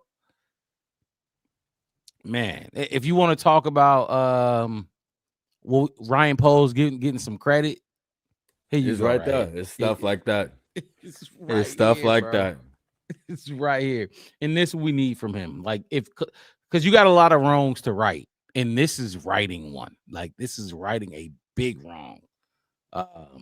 Is that Terry? I don't know. But Ishan Terrial, that's what Ishan Terrial. We splitting it up. Appreciate you for that comment. Appreciate you jumping in the comment section and adding to the conversation, because that's big. Like I said, this is probably my top 2 or top 3 comments of the night, and we've been rolling for 3 hours talking about this team. We still got 100 of y'all, boy. Mixed, I don't know if you can see the number, but we've been 90 to 100. We at 100 right now between the 3. Shout out to y'all, man. Platforms, Facebook, Big YouTube, dubs. and Twitter, man. Big fucking dubs. This team is good. This team is fucking good. Ishan Terry, y'all. Hit that like button for us and subscribe to the channel because we go live twice a week. We got some other stuff in the works to be talking more Bears football throughout the week, just other than Wednesday nights and post-game shows out there every single game. Those are the guarantee. You can guarantee Wednesday nights and post-game shows out there every single game. But hit the like button, subscribe to the channel, the Black Bear Podcast. One word, no spaces. I'm your host, Mark Robb, with my co-host in the building, Marcus. Mixed It Chef Wes was here earlier. Y'all know him. Y'all love him. He having some difficulties, so he couldn't finish the show. But y'all know how we do. We rocking out. I had a question for you. Go ahead. I had a question for you. What the fuck was it? I had a question for you, and I had it because you be asking the good questions throughout the show, and I like that. Lee, what was my question? It was a good one. Mixed It. It was definitely a good question. I got a question for the chat. Come back to it. I got a question for the chat. Go ahead. When is the last time y'all seen the Bears have multiple position groups in abundance? We got a good amount of wide receivers, and on the flip side, we got our secondary been working. No matter if they first string, second string, third string, fourth string, practice squad, they've been moving up and they've been getting the job done. Like that's unheard of. Bear Truth said never on offense. That's a fact because defense is always our first mount up in Chicago. But on offense, yeah, like Roma Dunze catching 2 passes and we still won by most. Like you're not gonna see a lot of these teams do that. Like at least with the exception of maybe the Eagles, because they don't use AJ Brown nearly as much as he needs to be used, at least in comparison to what the world says. You know what I'm saying? Right. But they win games, right? But if we seeing other teams have problems, like they got when we played the Cowboys and CD went down, you know, they had George Pickens, but they were out of that game. You know what I'm saying? Or like the Bengals, they got Jamar and T, but behind them is not a long line. We seen Devontae Smith go down for a play. Jahan Dotson came in, and I think I only seen him 2 other snaps the whole game. Yep. So it's like that's kind of tough. Like I feel like the Bears. The reason why I'm asking that is because I feel like the Bears is having like a lot of good problems right now. Like these are the type of problems you want to have when it comes to the offseason. Wes be saying it a lot, but he's not wrong. We did talk about this depth. Like when we went on those joint podcasts with TP. Yeah. We went on those joint podcasts with the Vikings guys or whatever. Even we had a Lions guy on here, and we talked about when we put these position rooms side by side, and we like, yeah, you might got hey, Bear Truth, first drink of the night. Enjoy it, my guy. Enjoy it. But no, what I'm saying is you might got a Justin Jefferson. You know, that's your Jordan at dog. What happens if he goes down? You know what I mean? Kind of like, okay, let's talk about the Giants. Malik Neighbors. You have him, and I don't know what you think Mixed It. Malik Neighbors may be the best wide receiver on the Chicago Bears, right? But what happens if he goes down? Now you got Wan'Dale Robinson and you know what I mean? Some lower tier guys. We have let Rome go down. Guess who we got? DJ. Let DJ go down. We got Luther. We got Colston Loveland. We got weapons. We got a lot of guys. We seen it with the linebacker group. We've seen it with the D line all season. Let them go down. Cornerbacks. Jalen Johnson go down. We have Tyreek. We got Nashawn Wright. We survived for 10 weeks, 10 plus weeks. He went down in week 2 against the Cowboys. It's week 13. We've taken 1 loss since he's been gone. So let me ask you this. Well, was it week 2 or week 3 we played the Cowboys? We played them week 3. Yeah, he went down week 2 against the Lions. Right. But let me ask you this. And just keep it a buck, like honest opinion. Because I said I was going to talk about Super Bowl. Like, honestly, where do you see this team going? Like, stacking up to, say we do get to the playoffs. Now you're playing the good teams. The Seattle, you might have to see them at some point. Maybe Green Bay or whoever make the playoffs there. Maybe we see the Rams in the conference championship game. You know what I'm saying?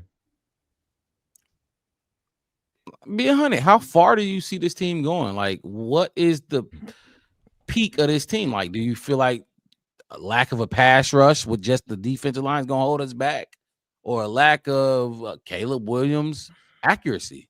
You know what I mean? Like, where do you see this team going? Like, realistically.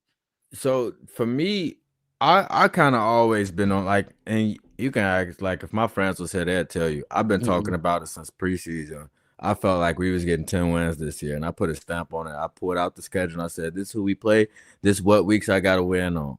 And I showed them where I felt like we could pull 10 wins. I didn't think we was going to be at, about 10 this early in the season. You know what I'm saying? I didn't have us ending the season with 5 L's or whatever the case is. Right.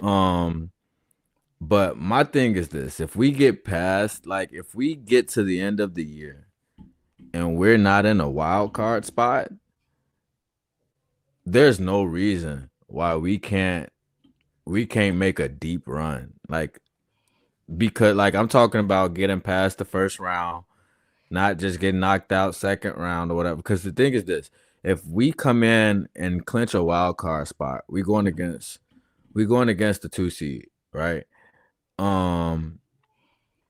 We kind like I really don't feel like you said that out of all the teams you talked about, I know who's the hardest one is going to get. Who's the hardest one to play? Rams. The Rams. And we're not seeing them round one. If they continue on the road that they're on, they're gonna lead the league and be at the top of the NFC.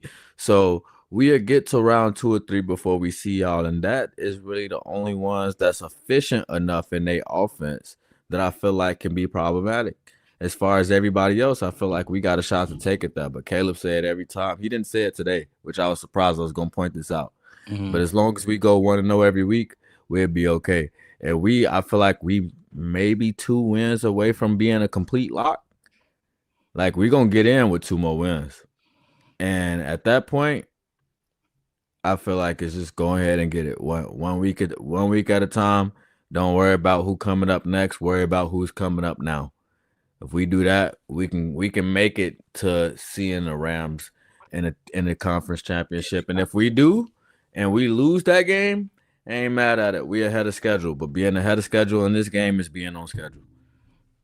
Especially when you put context with what we've been through and what we're dealing with and what we have in terms of personnel injuries and everything like that.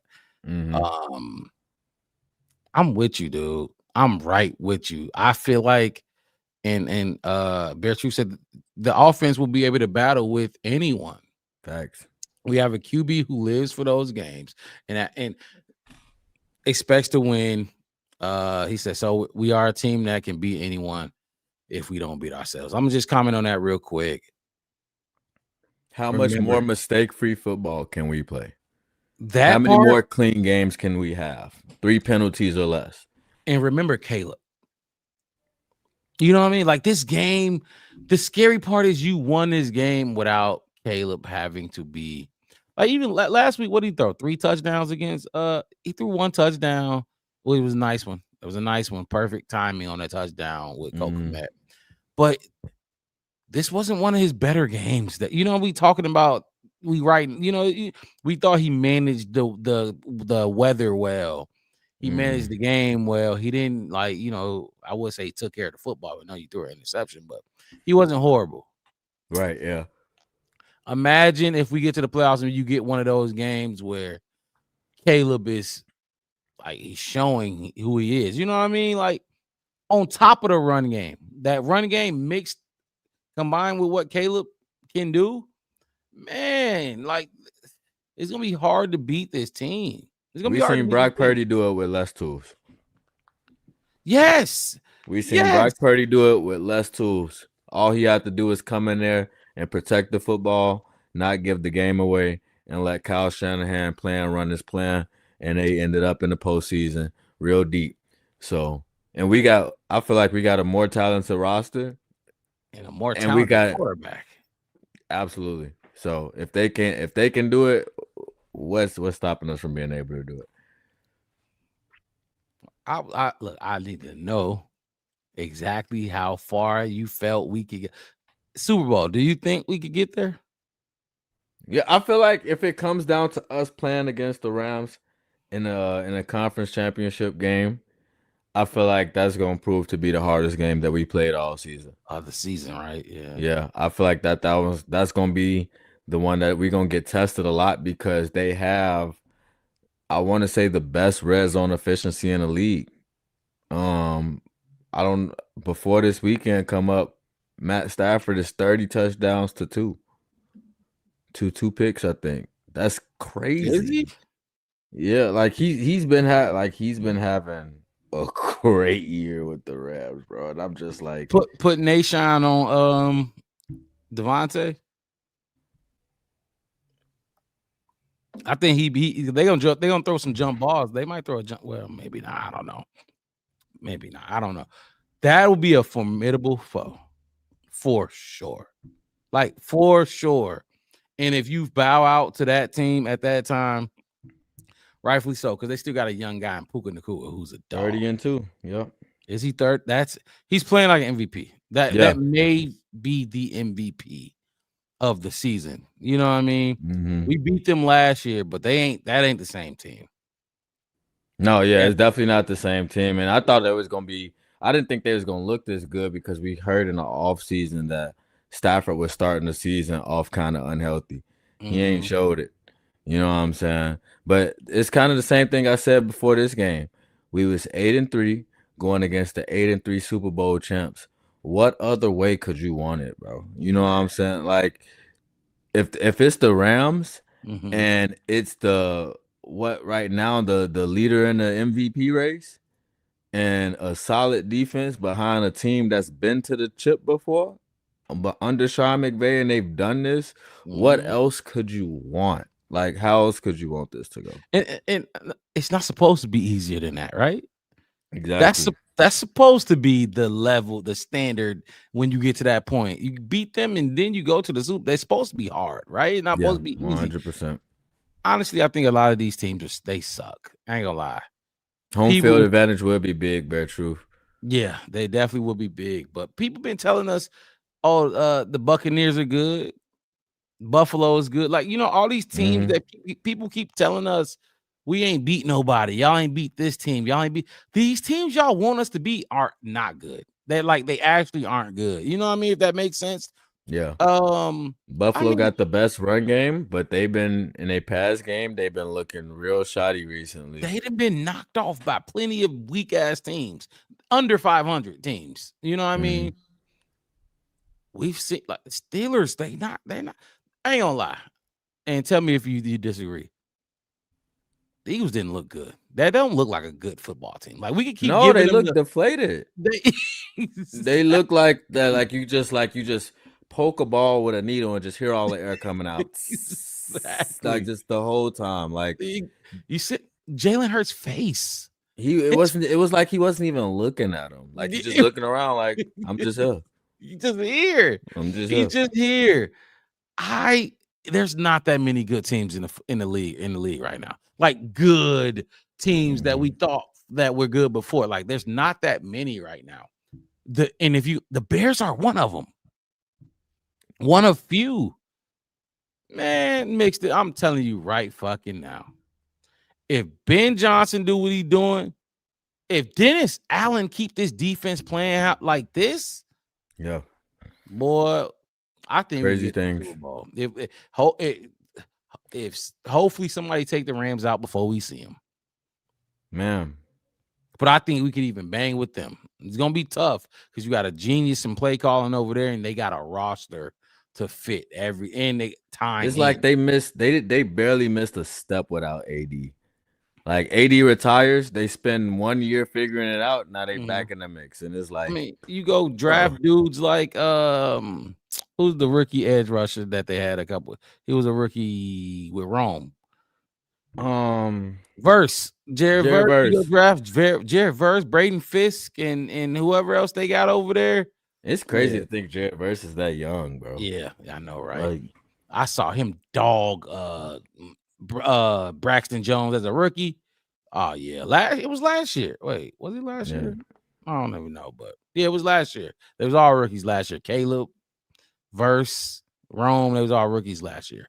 So Nacho, to you saying it would be fun to beat Drake May, I'm gonna tell you right now, that would be the most disappointing Super Bowl I ever seen. If the Patriots go, and don't get me wrong, I got a lot of respect for what Mike Vrabel is doing over there. I'm with you. But if that's the game, I'm gonna be mad. I'm crazy. I'm not gonna like that game. He goes on to say Patriots might be the biggest threat. Why?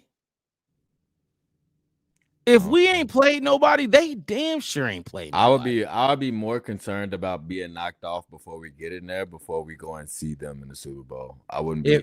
I think somebody's gonna knock them off before we get knocked off. I think we be. I ain't gonna. No, I mean not say that. I don't know if we be favored in that game, but I think Dennis Allen will put a hell of a game plan together against Drake May.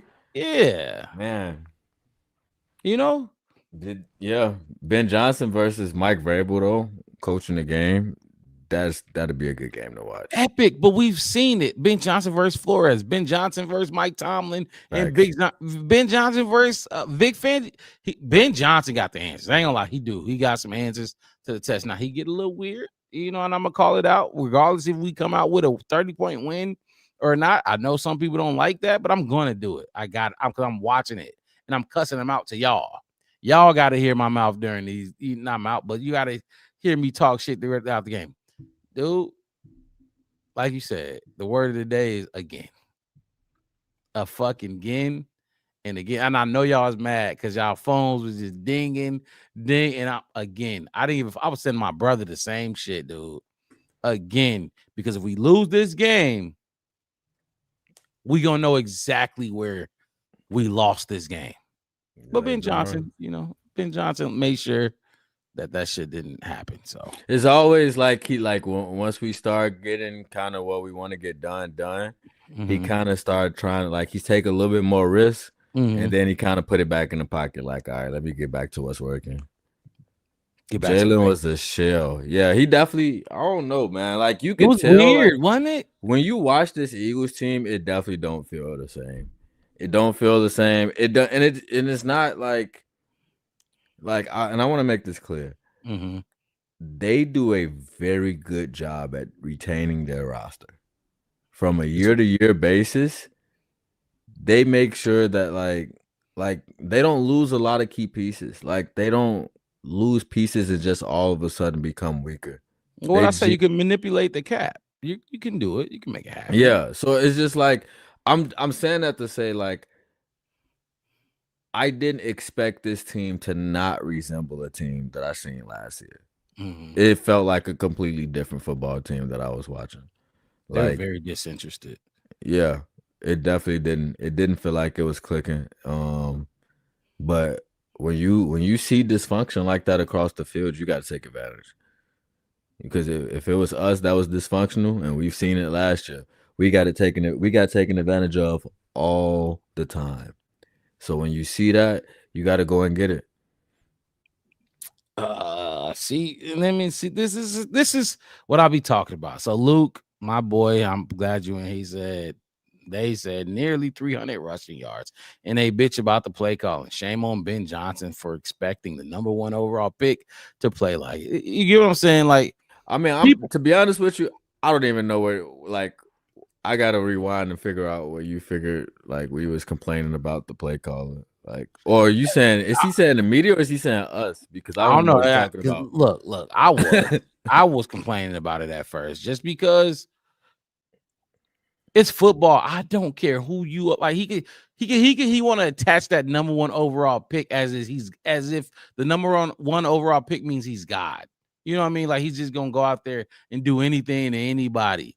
No, Ben John, no, or Luke, play football. man. What is with all the antics and the bullshit that people think that's supposed to happen? Rome not gonna always he's not gonna always be our number one wide receiver today in that game. Right. He was picked in the Play lottery football. still. They play two high safeties. They're not letting you beat them. Then you're not getting explosive plays in the pass game. It's not gonna happen. Caleb missed some plays, missed some passes. Guess what? You gonna keep forcing that issue, or you gonna win the fucking game, coach? Run the ball. It's been working all goddamn game. You gonna go away from it? Oh well, I got 8.8 yards per carry with DeAndre Swift. Fuck that. I got a number one overall pick. Let me just see what the fuck going on. Even though they haven't connected on anything. And well, they were fine. They were good. But it was a lot of miscues out there. Yeah. Look, man, it's okay, Luke. You know, you watching the game, you a fan too. You gotta know it's football at the end of the day. You gotta play football. Stop with the whole narratives and trying to be right or wrong about Caleb, or right or wrong about Ben, or right or wrong about play football, man. At the end of the day, fuck, I don't give a fuck if Caleb don't throw a pass. You know what I mean? Like, we've seen Caleb. We know what Caleb can do. We've seen it. They're all growing. Let's go win these goddamn games. I mean, who else in this draft class? Well, I never mind. That's a loaded question. We'll be here all day trying to figure out who else should have went number one. But yeah, you're absolutely right. Especially when if you putting the quarterbacks in the question or whatever, because, and like I said, like when we was talking about the Patriots, like, don't get me wrong, I give Mike Vrabel and Drake May a lot of credit for what they've been able to do. Like, the picture in front of Drake May is very clear. This is why he's able to throw as higher percentage as he is, because they execute him very good. You know what I'm saying? But I look at the fact that we kind of go through it. Like, there's no way that the Patriots' schedule this year would have been harder than ours, because we played in the toughest division of football. You know what I'm saying? We got 6 games right there. That's, right. Like that in itself right there, it changes the scope of what the strength of schedule looks like for me. But not even like it's any given Sunday, right? So I can't take it away from them. They go out there and play who they play just the same way that we play who we play. Because I don't want to say for us, you can't blame us for who comes on our schedule when everybody's telling us you ain't beat a team that had a winning record. Well, that's their fault. That's, that's on them that they didn't win no games prior to seeing us. You know what I'm saying? But it's not going to be the game that they go and get one. You know what I'm saying? And it's the same thing for the Patriots on the other side. So I don't want to take the strength of schedule stuff into account, but and that's the good thing, because we don't ever talk about Drake May. Is the comment section start talking about Drake May and what Drake May did and whatever, and based what he's doing, and they say Caleb should be doing that or whatever. And then Luke coming in with this percentage thing. I'm gonna tell you this right now, Luke. If this whole 60% shit or 70% shit you talking about mattered, I guarantee you we would not be 9-3. If Caleb not hitting 60% of his passes in the last 3 games, in 3 games this season, whatever you're trying to say, I'm not really reading the comment. If that shit actually mattered when it comes to football, like those numbers, those are numbers. Those are some numbers. I give you that. Those are some fucking numbers. But if they actually mattered when it meant lining up and winning football games, we would not be 9-3. Why don't people understand that?